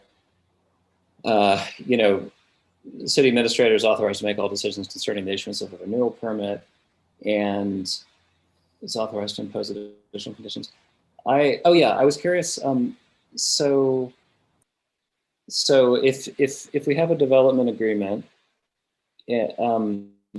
and let's say that development agreement, did touch on signage or naming or aesthetics or whatever legal versions of those, are allowed by First Amendment right challenges. Is there a process spelled out by which, what if the business wants to change its name or replace its signage after that initial development agreement has been agreed to? I forget if that is that specifically touched on in enforcement, or is that sort of just implicit here? No, so you can tell that the ordinance goes to great lengths to be as detailed as possible, but it can't include everything, and it certainly doesn't have that. It can, the city can go ahead and enact any reasonable regulations on these cannabis businesses, which it would include what happens if they want to change their name. But the ordinance before you tonight does not have that. We certainly can put that in. Okay, I'm not overly concerned about that. It seems like, I have trust that the planning director, in consultation with the business owners, will come up with a plan that both parties are happy with, and I don't think that it's in anyone's best interest to violate that plan. So I don't feel like that needs to be amended, but it was just a question. So then moving on to Heather's Where's the Eric? transfer? Yeah. If they want to change something that's in the development agreement, then the development agreement would have to be amended. Sorry, Yes. you faded out. The development agreement would have to be amended, you said? Yes. Okay. I guess, Ron, my question was, is there any, that's not spelled out though in the ordinance here. That's just sort of implicit. I think it's implicit in so much that it would be a modification of an agreement that would have to be agreed to by both parties. Okay, which is already just a implicit legal constraint. Okay. So then that brings us, thank you, Heather, for reminding us, to the public comment from Robert, I forget his last name, the owner of Ascent, or the manager of Ascent, who was pointing out that the language of the ordinance as written it contains a prohibition on transferring business permits. And his concern was that in the real world, businesses change hands and there's a lot of infrastructure investment and capital investment and customer base investment that goes into these businesses. And if you don't have the right to transfer ownership, then that puts a serious constraint on how these businesses can operate. And it means that they just evaporate if the original owner goes away. Is that a reasonable summary of that comment, Michelle?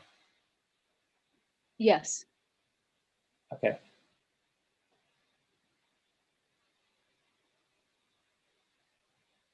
Okay, I am sympathetic to that position. I feel like this, this ordinance, credit to Keith and others who drafted it.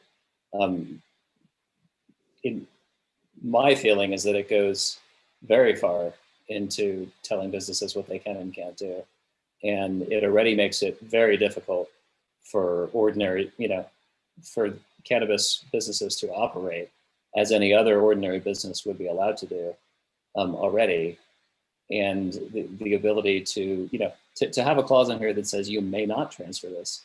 You have no right to have the city council consider whether they should authorize the transfer of a cannabis permit. Seems like an excessive restriction to me. How do others feel about that?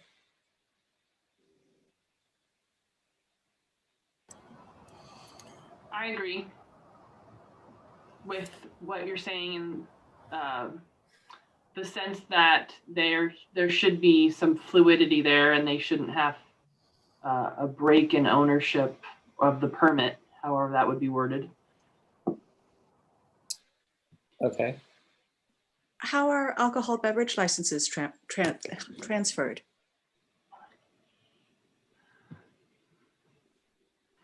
I can answer. I can answer a little bit of my knowledge. When a new owner comes up, he has to put a sign outside the window of the local. And then anybody who passed through the, example, Harry's buying a liquor store or a bar or whatever, my name will be outside. If anybody has any objection, they can object right away to the ABC board. Either they can object the new transfer or they can object Harry because they don't like Harry. That's all, But I think, Trisha, I think what you're asking is if Bob dies, does that just automatically transfer to his son? Is that what you're asking? Because the answer is, I don't think it does. I believe that they're very strict in the issuance of those permits, and they typically go up for bid. And in the case of marijuana retailers, I know it's not under the ABC, and it's under a separate department, but is there a precedent in the state to be able to transfer from one owner to the next? So the state laws, the state laws require that each commercial cannabis business have a state license and any local licenses that are required. So if a cannabis business wants to transfer his state license, then the state has its own procedures on how that gets transferred. The city, with this proposed language, is prohibiting that transfer. And we put it in the ordinance just to give the city as much control as we could for the purpose of preventing these bright and shiny businesses from coming in, getting the permits, and then selling them to these disreputable businesses that the city has no ability to vet. Certainly, we can easily craft a procedure that requires city approval of these transfers and kind of scale back and walk back this language that would authorize the transfer with city approval. But Keith, doesn't this requirement, what it's getting at, I believe, and I may be wrong, but I think it's suggesting that any new owner has to apply for their own permit and run it through the process rather than transferring an existing permit. Yes, it also encompasses that situation. So the sale of the business would have to be contingent upon the issuance of a new permit to the proposed new owner. Yes.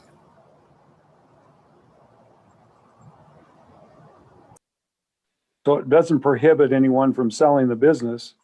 It just means that the new owner, the proposed new owner, has to go through the permitting process on their own. They can't assume the ownership of an existing permit.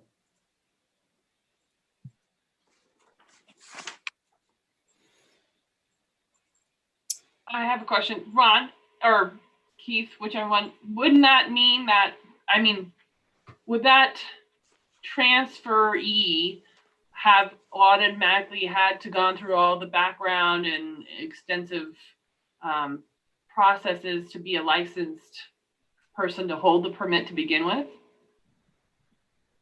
Yes, they'd have to get the state license and go through all of the requirements required by the state of California.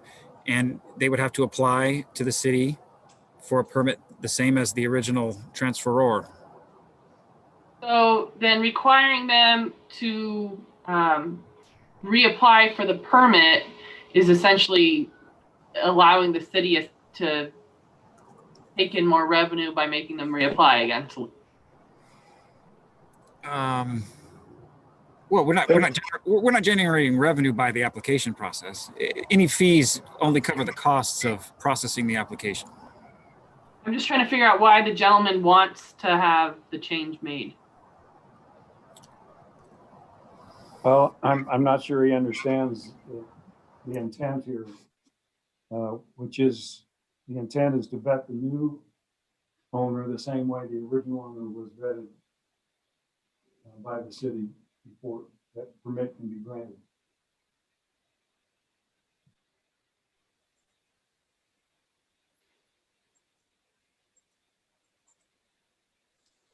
Eric?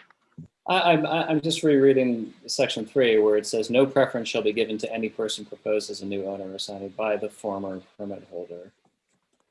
In such case, prior to accepting any new applications, the city should post the availability of the cannabis business permit at issue on the city's website. So just to talk this through, if I'm a business owner and I decide I've had enough of this business, I'm out, and I want to sell the business, then I have to advertise that I want to sell the business. Someone has to step up and go through the application process, and then also want to buy my business. That's so as just by contrast with an ordinary business where you say, you know, I have a yoga studio or whatever, and I want to sell that business to a friend of mine, and they want to take it over. And so you already have the person, and it's just a matter of whether or not they can cough up the money to buy your business and run it, right? There's a disconnect in that transactional loop, I guess, that's implied here. Is that kind of the essence of it? Yes, and I think what the commenter was suggesting is that we provide some type of middle ground approach where they don't have to go through the entire application process, but rather the city have some type of administrative procedure to approve and vet the transferee without going through this entire process, which is certainly something that we can do. So if we were to leave the language of this section essentially as is, but instead of saying, permittees have no right to have the city council consider whether they should authorize transfer, we could potentially change that to, at the city council's discretion, they could decide to allow a transfer provided that the person being transferred to has met all of the standard yada yada. Yes, that is something you could direct staff to make that change. Okay. Trisha, you had an opinion about this. How would you feel about that sort of language? I'm fine as long as there's some vetting process.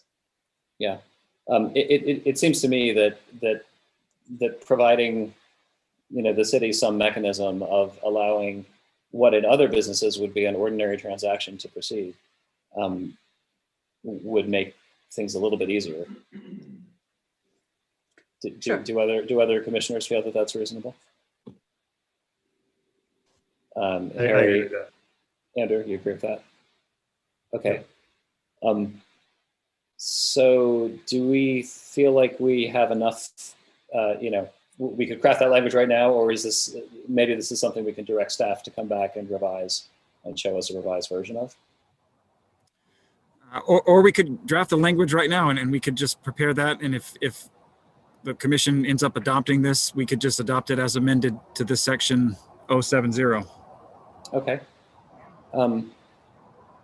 So we could, I guess just off the cuff, my suggestion might be, it could read as is, but to say permittees have no right to sell or transfer a cannabis business permit to another party, but the city, no right to sell or transfer a cannabis business permit to another party, but the city council at their discretion may consider whether they should authorize transfer. One more time. Is it the city council or the planner? Who's issuing the permit? The planning director has the authority to issue the permit if everything complies. If there's something that's unsure, then it goes to the planning commission. So should it just say planning director, Eric, versus city council? I think I would take direction from Keith and Elaine here, whether the language here is this would essentially be, well, if I could jump in, the please. ordinance as drafted requires the council to approve every one of these permits before it goes out. So the planning director has the authority to approve it. But in order for the permit, the use permit, which is how we've tied the council's discretion over these in the ordinance, that the council needs to approve each of these permits before they go out. That certainly isn't required, but that's the way we've structured it currently. So it would make sense for these transfers to go back to the council since they're approving every one of these at the outset. Okay, well then for consistency, I guess I would suggest that permittees have no guaranteed right to sell or transfer a cannabis business permit to another party, but the city council at their discretion may consider whether they should authorize transfer to another party.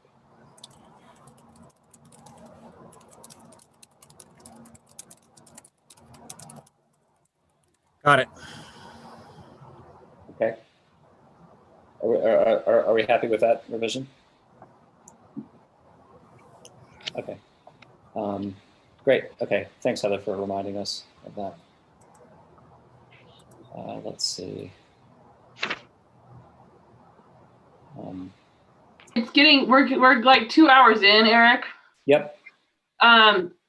Maybe we should like round up our, I think it's just you and I who had, and Trisha and Andrew had some questions, but maybe round off our questions and try to get this back to Elaine and have another meeting with some of the more, because I'm not gonna I'm gonna resuscitate my dead horse and beat it a little bit more and say I would really like to see some kind of overlay that shows what the downtown plan is going to be, And if there's a way we can come to some consensus saying, you know, maybe the however many feet in north, south, east, west on Line Street and Main Street could be excluded from permitting. That's what I'm looking at. All the language is wonderful. I've read through it. I think you guys have done a very thorough job. There is a spelling error, but I think that probably you guys caught that on our amended one that I just didn't print out the new one that we got this afternoon. So it's just for note 17.79.010 subsection C, first line to fulfill needs an extra L if you get there. But I think at 2 hours in, we need to make maybe some. Can we have Okay. a break at least? Can I use the restroom? I think that would be entirely reasonable. I'm not ready to give up this discussion just yet, if that's all right. And unfortunately, this is a big issue. And you know, even if we punt it to another meeting, that's going to be a 2-hour meeting too, I assure you. And you know, some city council meetings go on for 4 hours. Not that I'm proposing we try to meet that bar. But Heather, I mean, feel free to go take a quick break if okay. How do other people feel? I mean, Heather has a point that she would like to see, you know, the overlay of the city revitalization plan, and you know, that's something that we may want to see before making a final decision about this. But I think there are some other important points to discuss maybe before we adjourn tonight, if that's all right with other commissioners. If I may, I would feel most comfortable if we maybe recess while we wait for Heather to come back. Yeah. But I will say that whether the commission chooses to continue this item or and have staff come back with additional information, or if there are modifications that you'd like to make in the ordinance and the resolution in adopting it this evening, I have points that I will need clarification on from the discussion this evening as well. Yeah.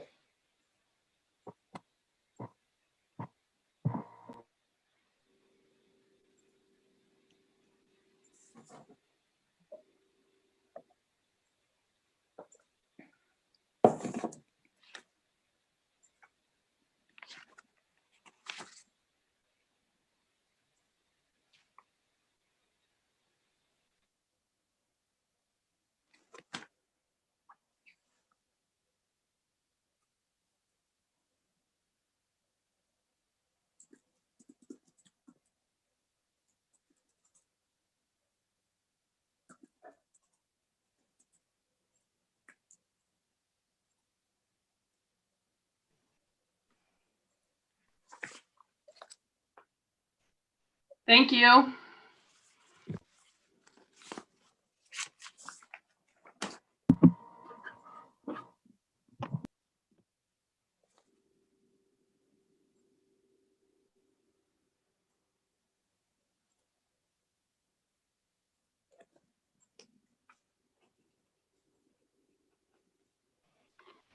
Elaine, are we taking a recess?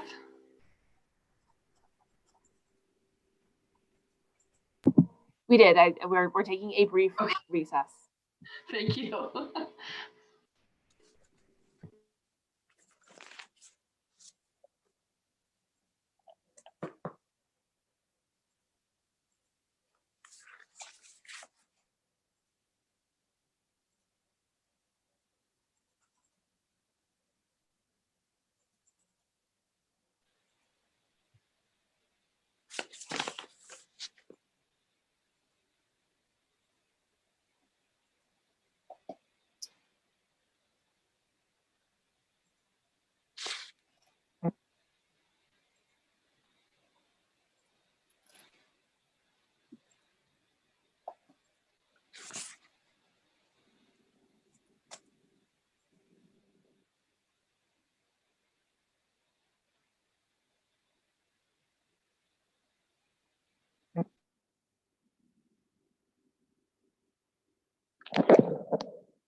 Okay, great.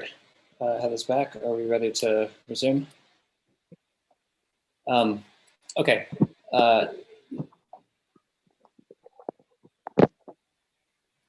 Super. I had let's see. Okay, going into section 532-100 on security measures, I had a couple comments. One in section D, where it talks about the 24-hour security surveillance cameras, HD quality. In addition, remote and real-time live access to the video footage from the camera shall be provided to the city administrator or his or her designees and to the city's police department. This seems like a very onerous and potentially fraught requirement. And I was wondering, in particular, having remote real-time access to a business's internal videos. So first of all, I was wondering if we require the same of banks or businesses selling alcohol. And secondly, I guess that's a question for legal or for Elaine. No, I don't think the city does. Okay. My concerns about this, aside from being a fairly onerous technological requirement, is that real-time access remotely implies that they're online, and that means it could be an enormous security risk to these businesses in and of itself. You could have any hacker take over control of their cameras and monitor their internal spaces, monitor their cash flow, monitor their movements. To my mind, this is a potential risk which increases the risk for crime rather than decreases it. We already have language in the ordinance that requires them to have surveillance and requires them to keep the videos for 45 days in the same section, and requires them to provide that on request to the city. So my preference would be to remove this requirement. Do other commissioners have an opinion about that? That seems reasonable to me. I guess my only other follow-up question is whether that language is typical in these types of ordinances, and if that's something that cannabis businesses would be used to seeing, or if this is out of the ordinary. We've used this language in other ordinances, and the cannabis businesses have generally been okay with it. Their security systems are generally pretty extensive, but it's certainly not required. It's just a provision that we put in these ordinances for your consideration, and we can walk it back if that's the direction. I would like to remove this particular sentence. It seems excessive to me. Do we have strong objections to that from other commissioners? Just what is the statistic on how many operating dispensaries currently have that language? And what's the opposition been like? I don't have stats. I know we've used this in at least 2 of our other cities' ordinances, and it's been accepted without objection from the operators, but I don't know specifics beyond that. 5D.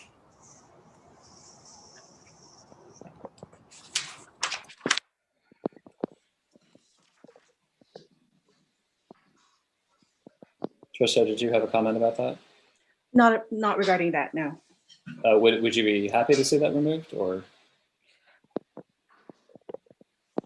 Neither happy, no, whatever can be achieved with whatever tapes that are, as long as the tapes that are kept, that are not, in provision D, as long as they fulfill whatever the legal requirement would be, is fine by me. Yeah, requiring the HD and I'm neutral on that. Okay. Bob or Harry, do you have particular opinions about that? I have none. Same here, none. Okay. Then I would propose that we strike that sentence from section D. Just in addition, remote and real-time live access to the video footage shall be provided to the city administrator and to the city's police department.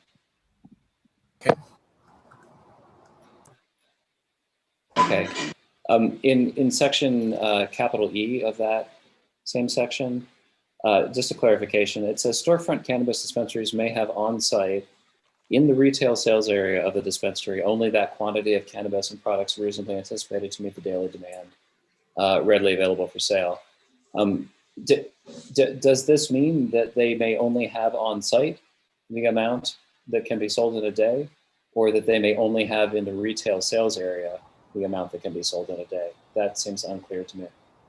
Just in the retail sales area, I think the idea here is to not have so much product right there at the counter that would be a temptation for some type of armed robbery or something to that effect, but to keep everything else in the back and just have enough out front that's reasonably going to be sold.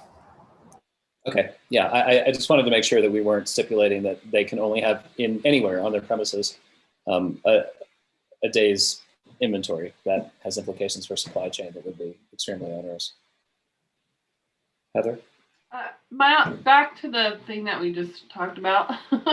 Does the sheriff's department currently require that, or does the county currently require that from the permitted dispensaries that are already up and running, that they have real time? Is that already something that's an established norm for us in this county? I don't know if Inyo or Mono has it. I can certainly check that for you. I know that we have it in a city in Orange County, and we have it in a city in, I think it's Placer County, but I'd have to check for local. I think it would be nice to be consistent, at least, Eric. I mean, if we do, we do. If we don't, we don't. But to know whether or not our neighboring agency and to have, some kind of continuity there, I think is important. That seems reasonable. We could ask staff to look into that. Okay, so then, yeah, I guess that would be a direction to clarify that.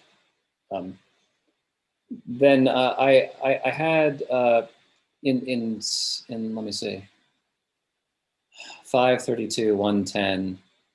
C4 and C7, the global positioning system device and the direct communication system with the retailer's business. My concerns here are similar in the sense that they're very specific. They're very specific demands on these businesses, which we don't ordinarily make in other businesses. And but more importantly, I'm concerned about enforcement I don't want to see the ordinance contain a whole bunch of requirements from businesses that the city has no ability to enforce. And I was wondering if people had an opinion about that. I mean, you know, to say that you must have a GPS device and it must be on at all times. And, you know, again, I come back to what's the problem that we're trying to solve? If we're trying to solve that, you know, we want to have some way of tracking that the inventory that goes out is accounted for, and that we have receipts for all of that inventory. We've already got that in this ordinance. To be able to separately track in real time with GPS seems excessive, and it seems unenforceable. And the same kind of point about the direct communication system. I'm not even quite sure what that means. Is that like a CB radio link to the store, or is that the driver's cell phone? So, Eric, can you tell me where we are again? I'm sorry, for some reason I flipped the page and I got lost. Yeah, it's sort of on page 28 of the main document. It's section 532.110. Oh, okay, I'm just off the page. And it is, it's section capital C4, yeah. So delivery vehicle requirements.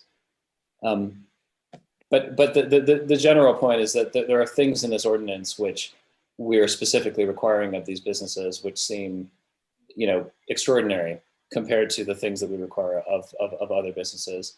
And that, on the one hand, that seems onerous. On the other hand, that seems unenforceable. And I'm concerned about putting things in this ordinance, which the city then somehow is meant to enforce, but we have no way of enforcing it. Well, wouldn't that be done through permitting when you show at permit time that you've met the requirements? You can't show that the device is active at all times during delivery. This is what I mean. Yeah, what is the best practice? Is everybody doing this? Are we the one dissenter? That's all, you know, information that I would like, is if this is the normal language for everybody, and we're the only ones having a problem with it. So if I may, there's no two cannabis ordinances that are exactly alike. I can appreciate the desire to try to make this coincide with local jurisdictions and neighboring jurisdictions as much as possible. We certainly can check Inyo and Mono and Mammoth to see how this compares. But I can tell you that this is a term that we use in our other ordinances. Our other cities have preferred this amount of oversight over these new businesses. I think the idea is that they keep a tight leash on these new businesses for the first several years of operation and maybe scale it back over time. But this is certainly not a requirement. This is just to start the discussion as to how the city would like to regulate these businesses. And if this is too much, we cut it. If we want to keep it, we can keep it. If it's an enforcement problem, Mr. Leach is wise to think of that. If the city has the means and the resources to enforce this, that's certainly a concern. It certainly could be enforced through an inspection, a surprise inspection, or a scheduled inspection to see that these requirements are being complied with. But again, it's an optional regulation that the city can impose if it chooses to. Okay. So it sounds like we don't have any consensus about that language. Is that, do other commissioners have a strong feeling about that? We've heard from me, we've heard from Heather. Trisha, how about you? You're muted, I think. Regarding the GPS, I have also, it's on par with the HD video requirement. It'd be nice to have if that's easy, but I'm not fussed either way. Okay. Andrew, how do you feel? Yeah, I agree. I mean, I don't think we need to reinvent the wheel here, and I'm curious too what the county is doing, and maybe we could follow what practice they've been using as well. Okay.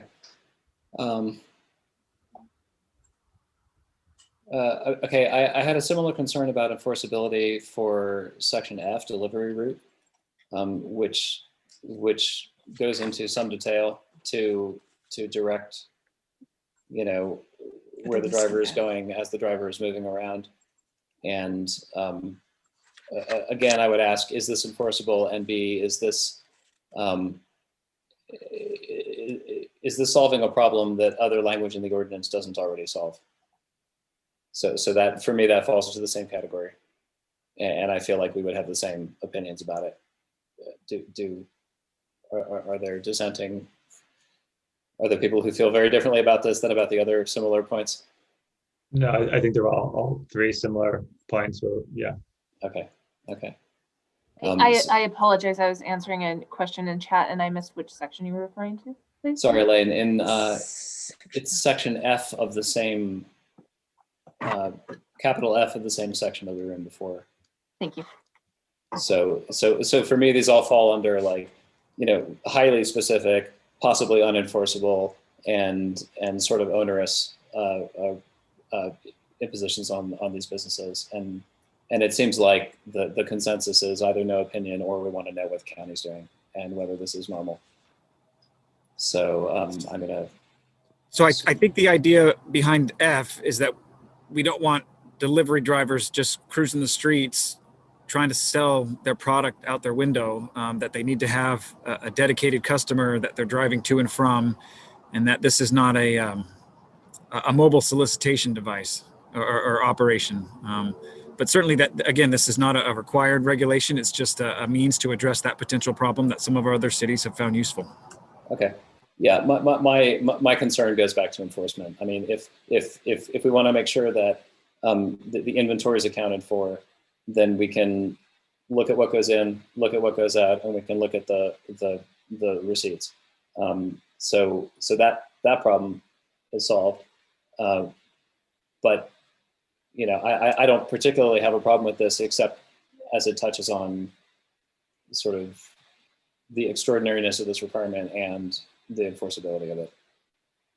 So I think we can lump this with the other ones, and then we can decide what to do about that briefly. And just, I mean, we're almost through this, so I thank you all for staying with it. I had a concern then about section 532.120, the other legal duties, and section A3. It says that the city may establish additional rules, regulations promulgated by the city administrator shall become effective upon date of publication.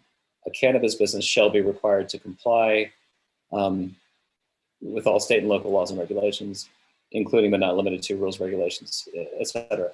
So the way I read this is that the city administrator, the city can decide, we have a new regulation, the city administrator publishes it on the city's website, and it's immediately effective.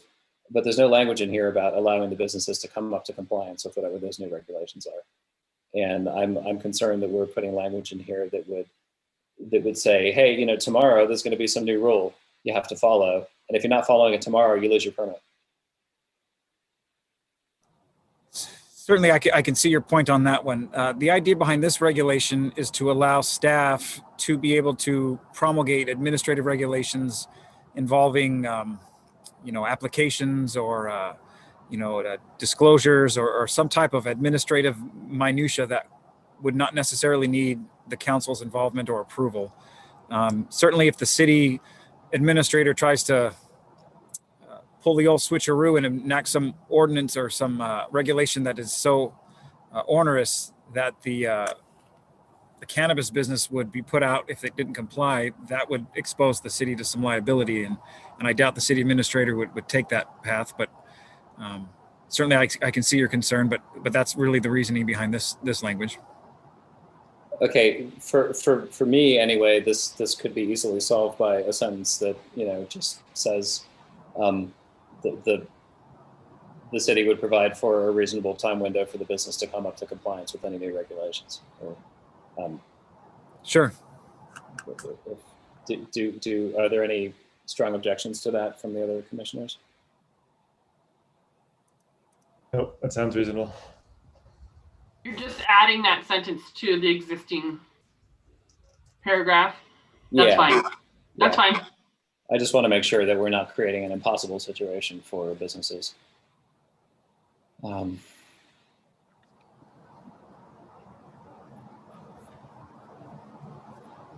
Okay, so I think those were, well, I only had one other substantive comment, and that touches on the development and availability to youth organizations and educational institutions of the public education plan. And to me, this seems like another fairly excessive requirement. And my point here would be that, do we require this of businesses that retail tobacco and alcohol, for example? It's often required of manufacturers, but like, Yes, we do. Do we? Yes. That was my point, and you would know. So basically, it's a general fund that they put. It was part of the settlement with the federal government, but also states have purview on how it's spent. But when they got caught marketing to children, the Joe Camel era, there was a huge $100 billion settlement, and most states signed on. And that is how they are perceived as educate. That those funds go to states and then counties, and they determine how to do the education surrounding tobacco. Okay, and that's a requirement that's imposed on retailers, not just manufacturers. That was manufacturers. And regarding retailers, there is some problem in the public health community when the retailers are in charge of their own education.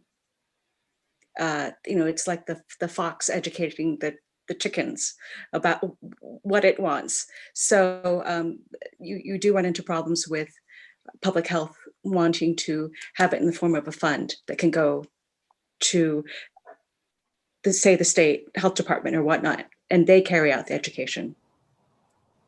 Right. Eric, where's that statute at again? Heather, that is in section 532(120) B3. So at the local level, that could be something like something coming off the revenues, or I've seen that in other communities, municipalities, doing education with earmarked funds from the taxes. Okay, but that would be a decision about what to do with taxes, not right. a stipulation on the business itself. The businesses tend not to be the ones to do the educating. Yeah, and okay, so. But there are some municipalities do want a bit of funds from to finance the educating of local youth. Well, do you have a suggestion for how we might modify this then, if we don't, my take on this, just to kind of recap, is that Giggle Springs sells cigarettes and alcohol, but we don't make Giggle Springs produce a public education plan about the risks of youth abuse of alcohol and cigarettes. So it's a voluntary policy. If they do participate, it tends to be financed by, say, Philip Morris or Anheuser-Busch or Coors. And they're not as efficacious as, say, I just saw a study today that said if you actually use the funds to educate the retailer, you have better, say, compliance, less underage drinking, less underage smoking, because they're selling less, because they know at the retail level why it's so important to comply with whatever law or ordinance has been passed. So do you feel that this language, that it makes sense to have this statement in here, that the dispensary should be responsible for that? In some form, if it's a monetary thing, sure. But I think if it can be left vague, so or specify that they are not going to be the ones educating youth. Okay. So right now it reads, the cannabis dispensary shall develop and make available to youth organizations a public education plan. Do you see any modification of that would achieve, your point? Shall work with. Shall assist in developing and yeah. Shall assist the city in developing, or do we even specify that? But then it already reeks of, from the public health perspective and health advocates. For those of you who don't know, I work for a nonprofit that's devoted to not exposing workers to secondhand smoke. And so that includes vaping, that includes secondhand smoke, marijuana, but mostly cigarettes. And so they're kind of sister or cousin issues. And public health advocates tend to be very suspicious of anything that is too, anything that has too much of a fingerprint of the industry or the industry in question. So basically it's just show us the money and we will take the money and we will do the education. I'm sure if you were to ask Karen Kong, who's got one foot in the public health field still with kids, she could give much more clarity on the issue. But if it's written that the retailer shall provide the education, that's problematic. That's how it's written. Yeah. Mr. Leach, if I may, the purpose behind this section is to put the business applicants on notice that some of their resources will be required to offset some of the negative effects that their product may bring. It says here that they shall, where is it? Shall develop and make available to youth organizations, educational institutions, a public education plan. So maybe we change that. But the fact that it says that they'll identify resources available to address these things is a veiled way of saying that they'll be required to contribute some funds to this effort, to these local nonprofits. And so if we want to clarify this language and make it more explicit that only a monetary contribution is required, then that's certainly fine. And I can certainly see the point that Commissioner Liu is making about them developing the education themselves. But this is a common requirement that many communities have found to make it more palatable for their communities to accept these new businesses when they're required to give back to some of these nonprofits. Okay. I do feel like the language as it stands doesn't quite achieve what we want, right? And I'm concerned that if we just modify it to say the business shall contribute funds to do this, is that committing us to a particular route versus we're going to impose taxes and the city is going to use some of those taxes to do public outreach and education? So I have a suggestion. Yep. Can we get rid of, so from shall, get rid of develop and instead place work in partnership with an already established public health entity to provide said outreach? Trisha, what do you think?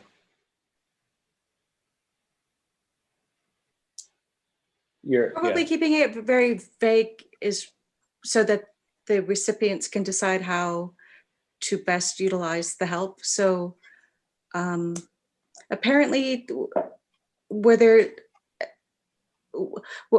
the vape shop up in Mammoth responsible for installing, say, the detectors at the school level so that they didn't have to have a person monitoring the bathrooms anymore? That was, I guess, some way of, in a similar to what we're talking about, just achieving something that would be beneficial to the target audience of that needs education, but it gives enough leeway to the health department or to the schools to decide how to use a resource.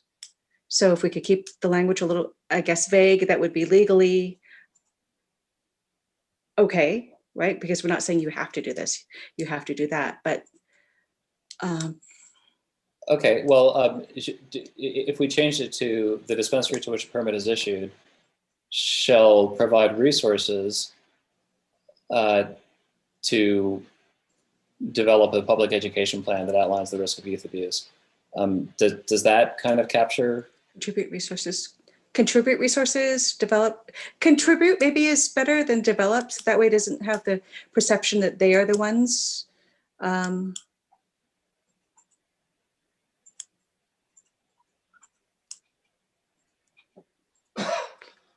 Creating the syllabus of. Okay. Say instead of shall develop, say shall contribute resources and make available to youth organizations and educational institutions, public education plan. Like if you just. How about shall make resources available to youth organizations and educational institutions? Would that work? I mean, that's the smallest modification that I can see on this. So instead of shall develop and make available, shall contribute resources to youth organizations and educational institutions to develop a public education plan, I guess it would have to be. So it says the cannabis dispensary to which a permit is issued pursuant to this chapter shall make resources available to youth organizations and educational institutions, a public education plan that outlines the risks of youth abuse of cannabis and that identifies resources available to youth related to drugs and drug addiction. Yeah, it would have to be to develop a public education plan as stated, yeah. Shall contribute resources to youth organizations and educational institutions to develop a public education plan.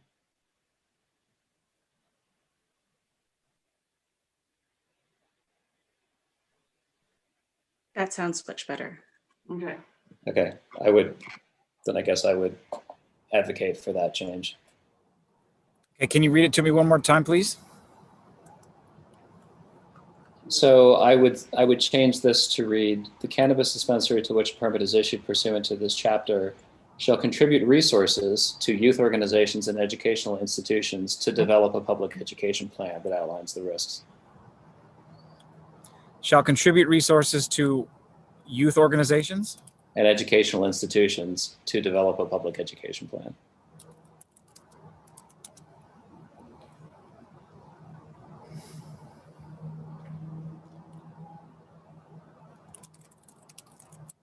Thank you. Could that be health organizations?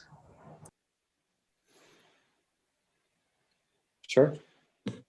Yeah, I mean, shall contribute resources to health organizations to develop a public education plan? Is that what you would want to see?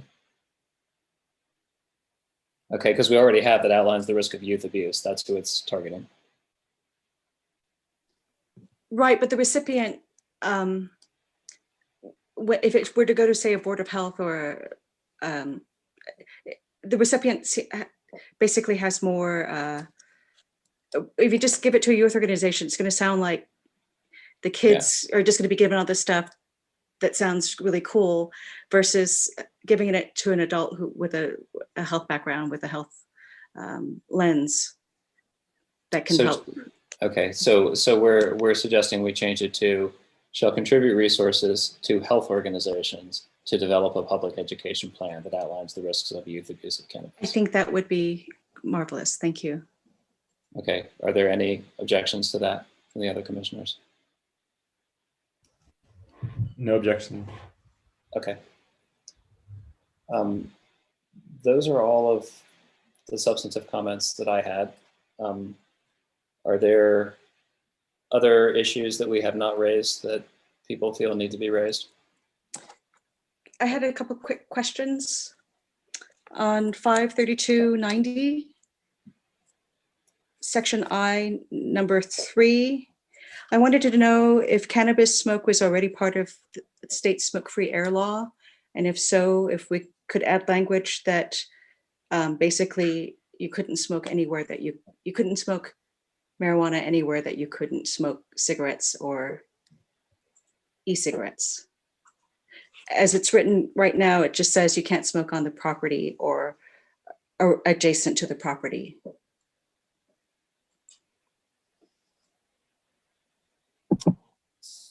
So I'm not entirely sure that this answers your question, but this ordinance does address, the rules and regulations as it relates to these retail locations. I believe that it is state law. I know at least the interpretation of the city of Bishop is that you can't smoke cannabis products anywhere, that you can't smoke cigarettes or vaping products in public. I guess I've just seen some ordinances that reiterated that. So that's the reason I asked. And then the second point was in Part J. I was curious if we were only pursuing recreational licensees, or if we're also considering medical licensees. Because if we're only pursuing recreational licensees, the language on minors might need to be modified. So a person with a medical permit who is between the ages of 18 and 21, or 18 and 20, or 21, can go into a retailer. But if they have a medical card, a recommendation from a physician, but they, I believe under state law, are not permitted in a recreational licensee if they are under the age of 21. That is correct. So could we have language that reiterates, either clarifies it, because if we are permitting medical licensees, then the language as it stands allows for the 18-year-olds, for the 18 to 21-year-olds. But if we are only going after or considering recreational licensees, then it should be changed to 21 and over. Does it specifically say that, Tricia, somewhere, that we're only doing recreational? Because I had that question earlier too. In some No. No, I don't believe it does. I don't think that it does either. Yeah. So Tricia, do you have a specific suggestion for a rewording of this? So I would I've not run across any ordinances that mention parents, and I understand there are some parents who buy on behalf of their children who have medical necessities, but just persons under the age of 21 years shall not be allowed on the premises unless the person has a valid medical recommendation, or whatever the language is for the card. Or they should not be allowed on the premise of any recreational business. Because That they works? are, yeah. They're allowed in a medical, if they're between the ages of 18 and 21, yeah. Correct. So if you just clarify that as, they just can't go into the recreational licensee. Yeah. As someone who's unfamiliar with the details of these businesses, can a recreational licensee not also provide medical marijuana? Is there no overlap? So the ordinance before you tonight does not permit medicinal sales. This is a recreational is a euphemism. We call it adult use. Right. So what's before you tonight does not purport to regulate any medicinal marijuana dispensary. Okay. So then, sorry, I'm a little unclear on whether this language still needs modification. So persons under the age of 21 shall not be allowed on premises of a cannabis business. If we're not considering medical licensees, then it should default to 21. We can make that change. We can make that change. Yeah. Are we going to have a separate ordinance for medical licensing? I'm very confused now. We haven't been directed to prepare an ordinance regulating the medicinal sales, but we certainly can prepare one if that's the direction that we get from the city. Okay, so but for our purposes, this is specifically not for medical businesses. Right. Right. Okay. So it sounds like then we need to change that to be consistent.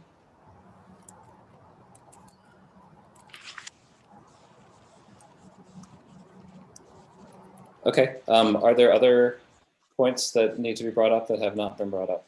That language is in other places. It needs to be consistent throughout the document because I've seen it somewhere else because it was a question that I had. 532, 100, item 5D mentions 18-year-olds.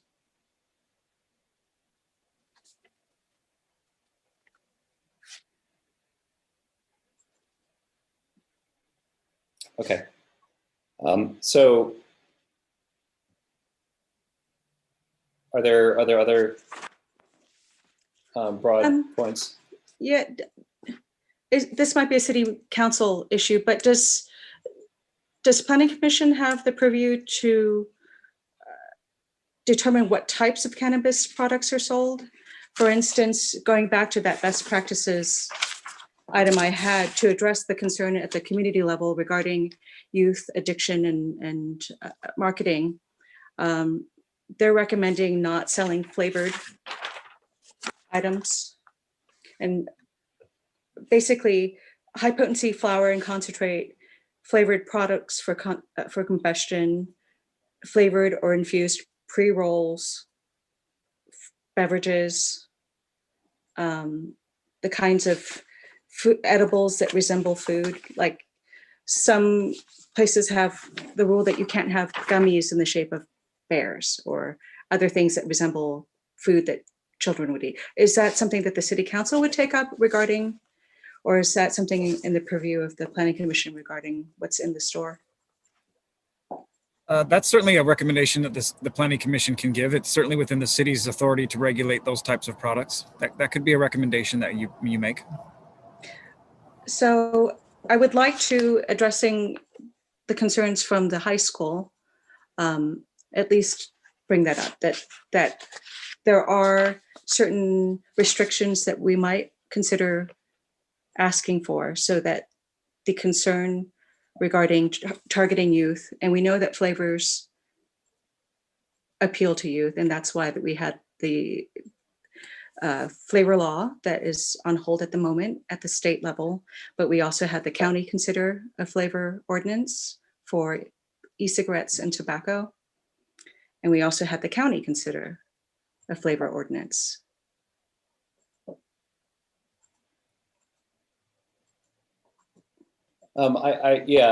So they consider those ordinances and have not. Right. Yeah. There was no traction on them. Right. In part because California passed its law, but it's being held up in the courts by the tobacco industry. Right. To my mind, that feels like overreach, but that's just my opinion. To specify to businesses what products can be on their shelves is not something that I would generally want to do. I wouldn't want to go in a grocery outlet and tell them that they can't sell I don't know, French wine or particular items. Just personally, I wouldn't support that. It still leaves room for a lot of sales, just because you can't sell your infused pre-roll and if the concern from the high school was that certain types of cannabis were being vaped, certain forms. Mr. Chair, there is still traction on the flavored tobacco, both at the county and the city level. Okay. Are there other strong opinions about that? There's a very strong opinion from a mother of a 13-year-old. Okay. That it's an epidemic right now, locally, nationally, that these children are being enticed by these flavored tobacco products. And so I have two hearts about it, or minds. One says, if the children aren't allowed to go into the facility to purchase it because they're under the age of 21 and it's a recreational thing to begin with, then it shouldn't be a problem because in theory they won't be exposed to it.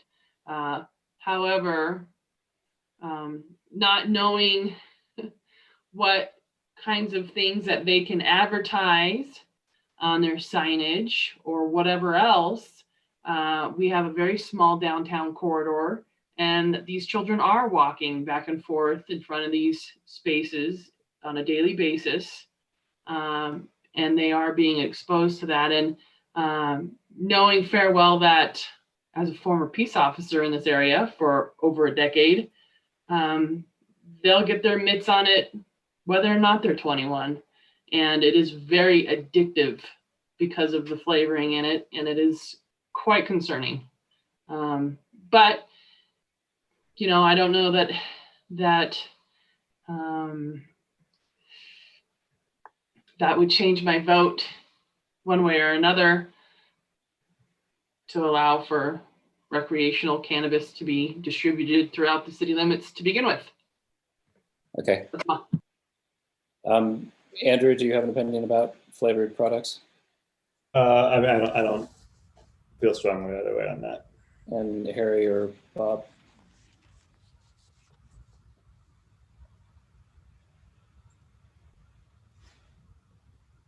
Harry Bakta or Bob Lothorpe?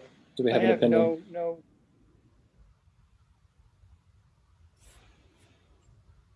Okay. All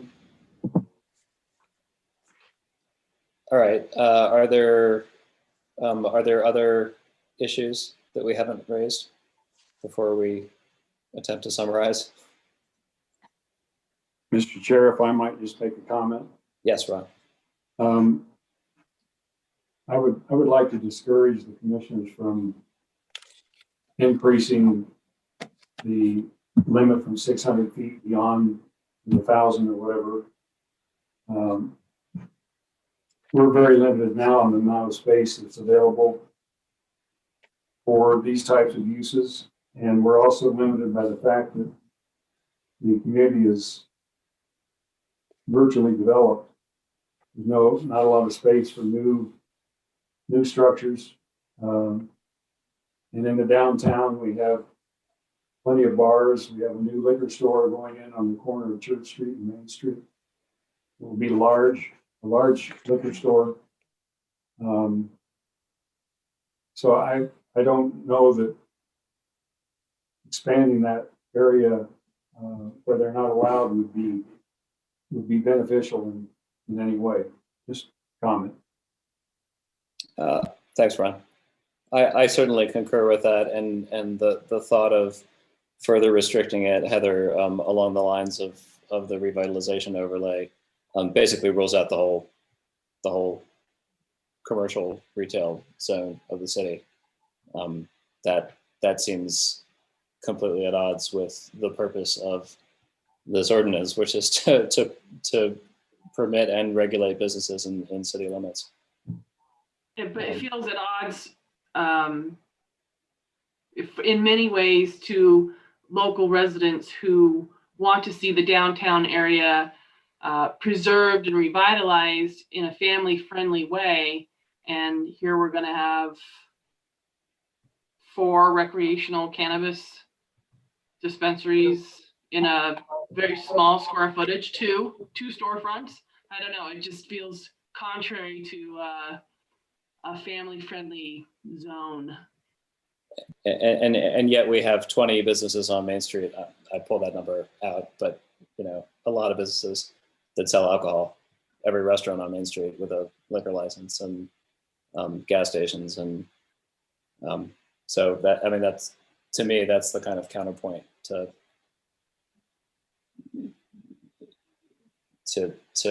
concerns that 2 businesses that market another product that to me is very similar to alcohol are going to somehow, you know, ruin the character of town. We've lived with this character for a long time. We have this character. It's not a bad character. It's how we manage it going forward that matters. That's my opinion.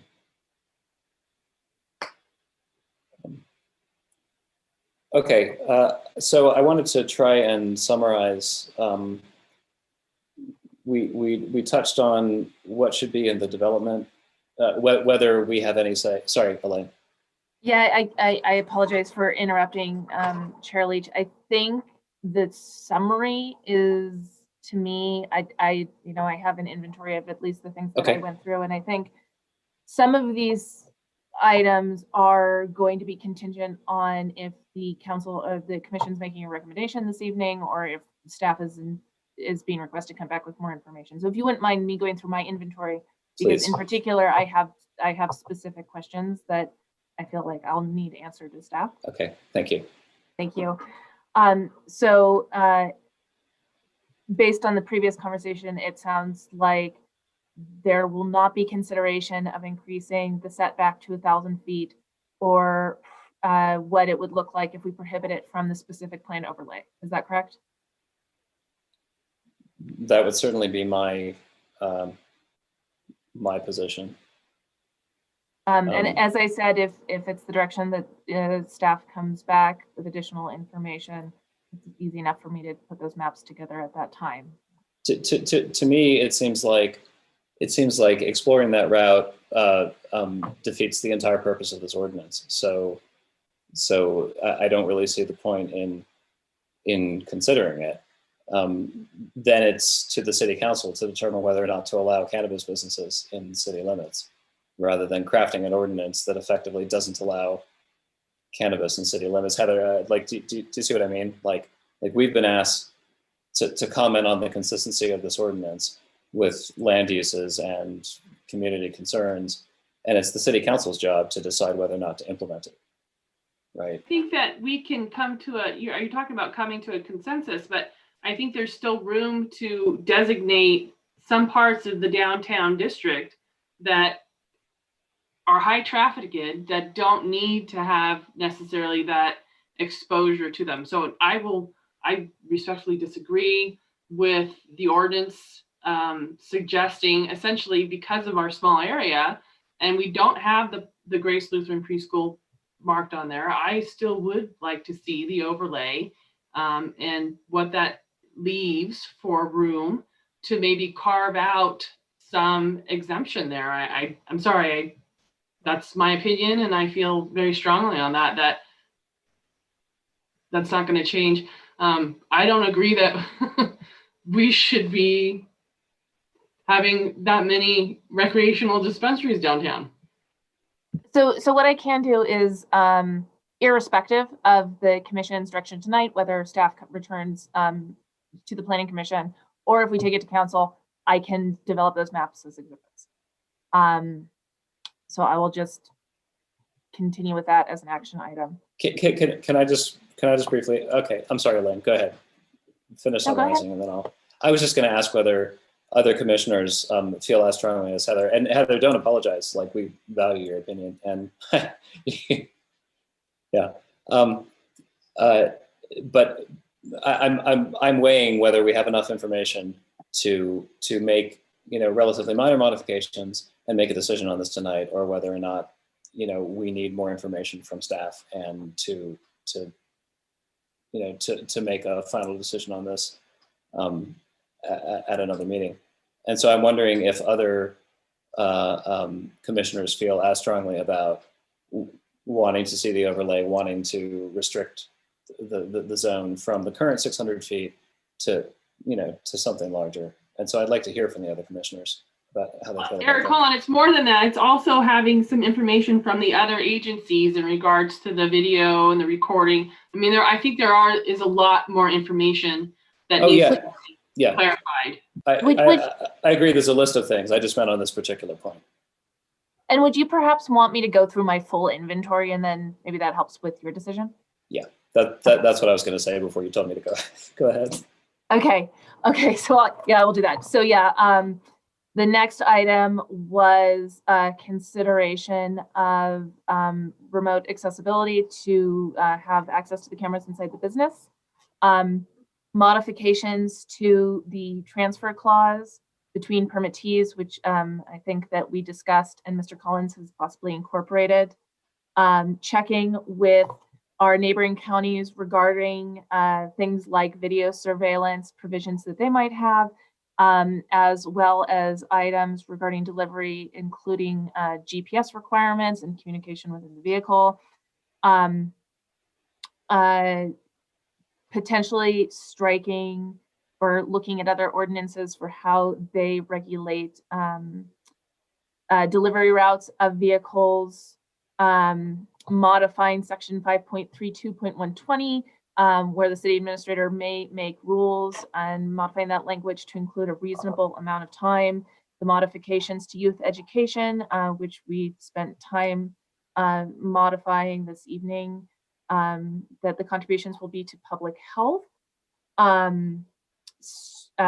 Making section 5.32.090 subsection I and section 100 subsection 5D consistent, that medical use is not going to be allowed, and so it needs to be consistent with state law to prohibit anyone under the age of 21.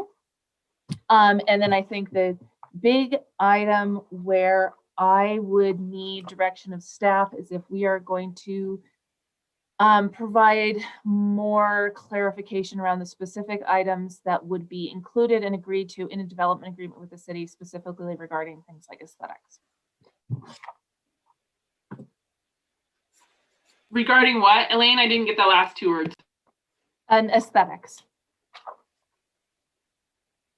Requiring, you know, potentially approval of a rendering of the building and things like that, to the extent that we can under the First Amendment. Elaine, to that, I guess, you know, Trisha had raised the issue of whether we also want to have restrictions on, you know, flavored products. Is that I also didn't kind of get a show of hands of how strongly people felt about it. Heather, I think you agreed. I did get that show of hands. I forgot. I forgot to turn the page for my notes on the other side. So that was of the 6 commissioners present. It was an even split, and my recommendation there is that once there is you know, concurrence on an ordinance and a recommendation to City Council, the Planning Commission may just consider an additional recommendation that the council should, under their purview, consider products that would be sold. Okay. What I was going to ask is whether that might be something that could fall into the development agreement as well, but that sounds like a separate issue. Okay. So to my mind, it seems like maybe one more draft of this would be something we would like to see. And at least according to my notes, Elaine, you captured everything that we touched on. And so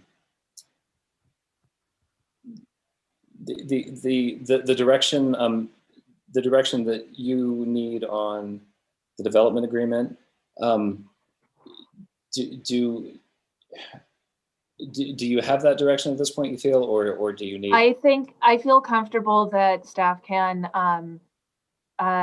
based on the conversation this evening and case studies we can pull from other cities, flesh out more specifics in that particular provision. Yes. Okay. Do we have strong objections from the commissioners of seeing another draft of this versus trying to make a decision about it tonight? Seems like seeing another draft makes sense. Okay, Harry. I have no objection to seeing another draft. Okay. And Heather, I know you want to see another draft, and Trisha. I'd like to see another draft. Okay, perfect. Can I chime in very quickly? I'm sorry, but we do have a comment, a public question it's based on zoning. Wouldn't only 2 businesses be allowed downtown on Main Street? And does that address density between retailers? And do we have any provisions about density between retailers? No, there are no provisions about density between retailers, but yes, that is correct, because we're only allowing for 2 storefront retailers, which would be allowed in C1, and all of Main Street is zone C1.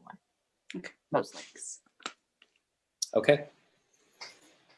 Great. Then we are directing staff to collect the laundry list that Elaine just enumerated, and incorporate those changes and show us another draft. And that concludes, let's see, I think we need a motion to conclude the commission discussion. Is that correct? Not necessarily. It may clear the record if you take a formal vote to table this item and provide direction to staff. Okay. So we're looking for a motion to table this and provide staff with the direction we just discussed. Okay, I make a motion to table this thing to next month for the Elaine and staff to draft a new resolution. Okay, and I'll second that. Thank you. And can we have a vote? Bakta, Yes. Lou, Yes. Gaitis, Yes. Lynn, Yes. Lothrop, Yes. Leach. Yes. Motion approved to provide direction to the staff to table this and come back with another draft. Okay. Then let's hopefully very quickly move on to the last new business item, which was 7B, which was the discussion of Planning Commission compensation. Elaine, does the staff have any comment about this? No, not in particular. Good evening again, commissioners. This item was agendized at the request of the Planning Commission at our last meeting, which was held in June. There's our typo. With regards to waiving Planning Commission compensation. And I would turn it to you, Chairman Leach, to guide this conversation. Thank you. Okay. Yeah, this was raised at my request during that meeting. Just feeling that the $50 that we're each getting per meeting is really not something that any of us relies on or needs. Or my personal belief is that service is service, and this is public service. And this also came up in the context of, the city has fairly large budget holes thanks to COVID, and is struggling in many ways financially. And although it's not a lot of money, if we had meetings every month and all of us are receiving that check, it's, thousands of dollars a year. And it's money that the city could save and spend on other programs, community assistance programs. It could spend on any number of programs that the city currently offers. And it's not a lot of money.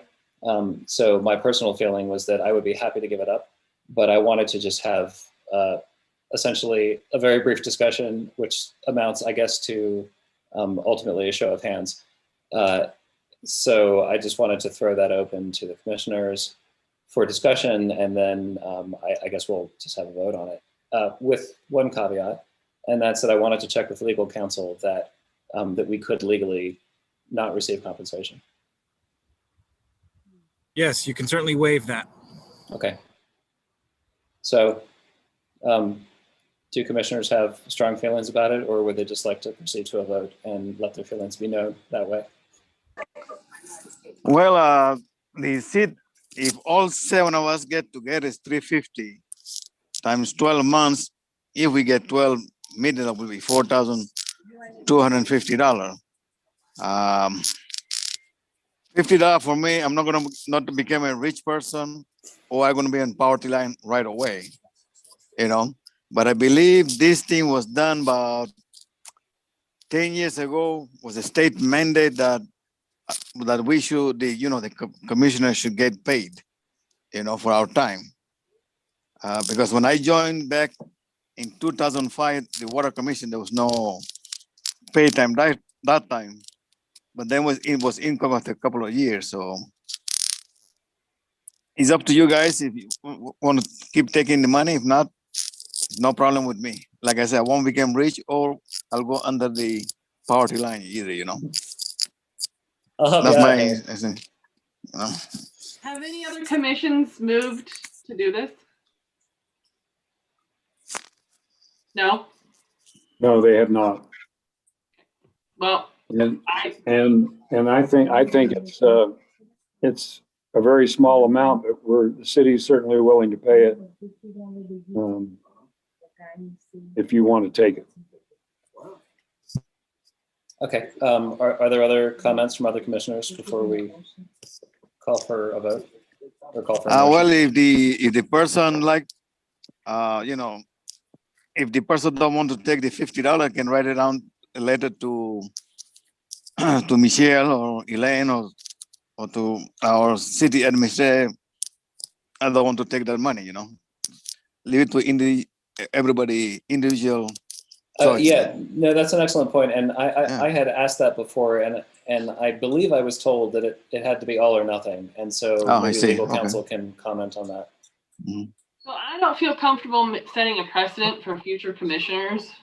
I think I know it's a small stipend. I am not going to be without, I mean, I think it's the principle of the matter. If the city was requesting that of all commissions, I would feel more comfortable saying, okay, this is something that we need to do as a group.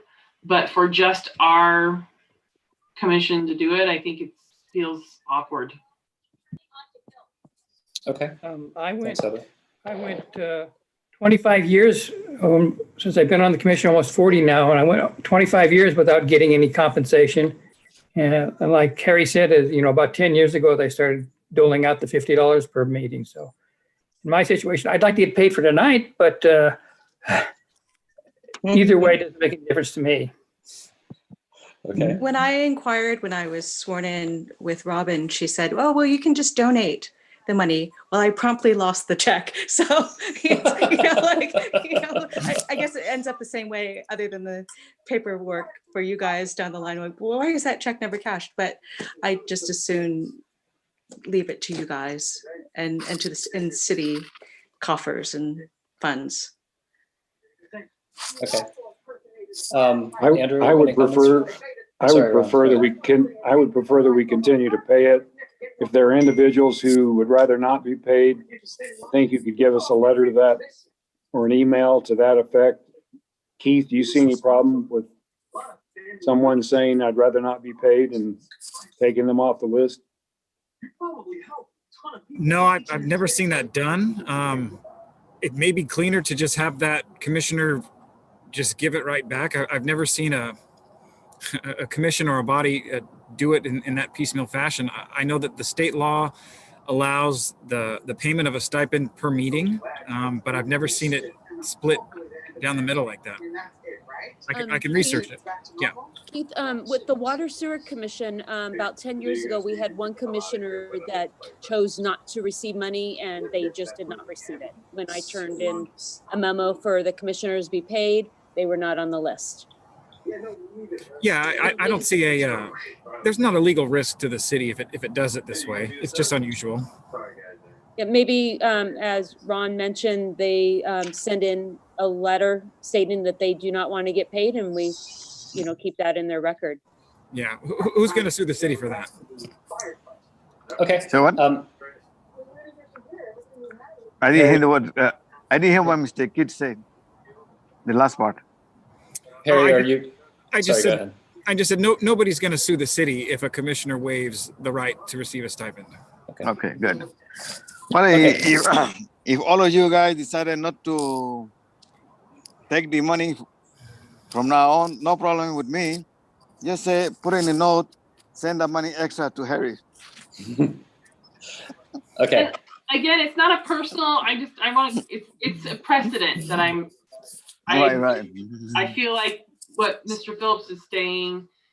If it's a personal thing and you want to write a letter individually, but to set a precedent for the entire commission without any other commissions doing this, I think, like I said, feels a little. Okay. Well, I just wanted to have the discussion, and again, the only reason that I raised it at a commission level as opposed to an individual decision is because I think I talked about this with Brian Jones before, and he wasn't sure. He's like, I think you might have to do it commission wide, and so that's why I wanted to raise it as an issue. So we don't have to do it, and if there's no motion to do it, then we'll call it a day on this issue. So do we have a motion to vote on having the planning commission not receive compensation? I'm not going to make it. I don't think I can. I'm gonna make a motion to call it a day or night. I second that one. Okay. Do we need to officially vote on not taking a vote on this issue and allowing it to be a personal decision? No. Okay. Then that concludes our discussion of new business item 7B. And that takes us to staff and commission reports.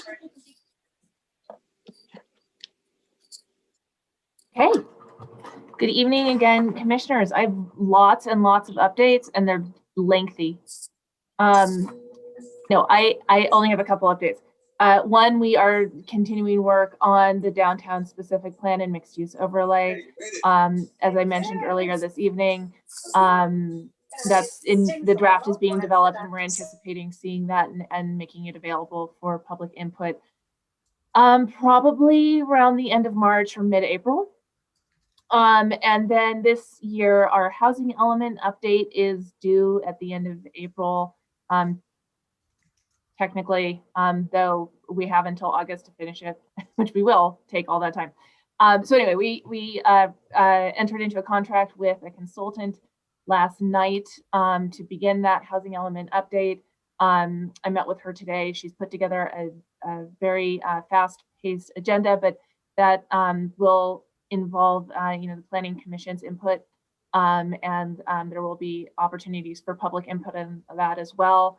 The comments we got from the council last night is that given the immense housing shortages that we are realizing in the city of Bishop and the region, we're really hoping that this will be a slightly more robust document that looks at all of our opportunities and incentives for improvement. So that is largely the important updates. I hope that I will see you much sooner and more frequently than we have in the past, and I look forward to sharing those planning documents with you. Happy to take any questions you have. Thank you. Thank you, Elaine. Do we have any questions for Elaine? Okay, then that moves us to the last item on our agenda, which is adjourning this meeting. But I wanted to just thank all the commissioners and staff and legal counsel for their time and attention. I know this has been a grim business and dragging it out, much longer than these meetings normally run. It is a large document. It is an important issue, and I value all of your input and all of your time for trying to craft this into something that we can all maybe not agree on, but compromise on. So thank you all for that. And with that, we will move to adjournment. And the next regularly scheduled meeting will be on March 23rd, 2021 at 6 p.m. And until then, I hope you all farewell. Bye.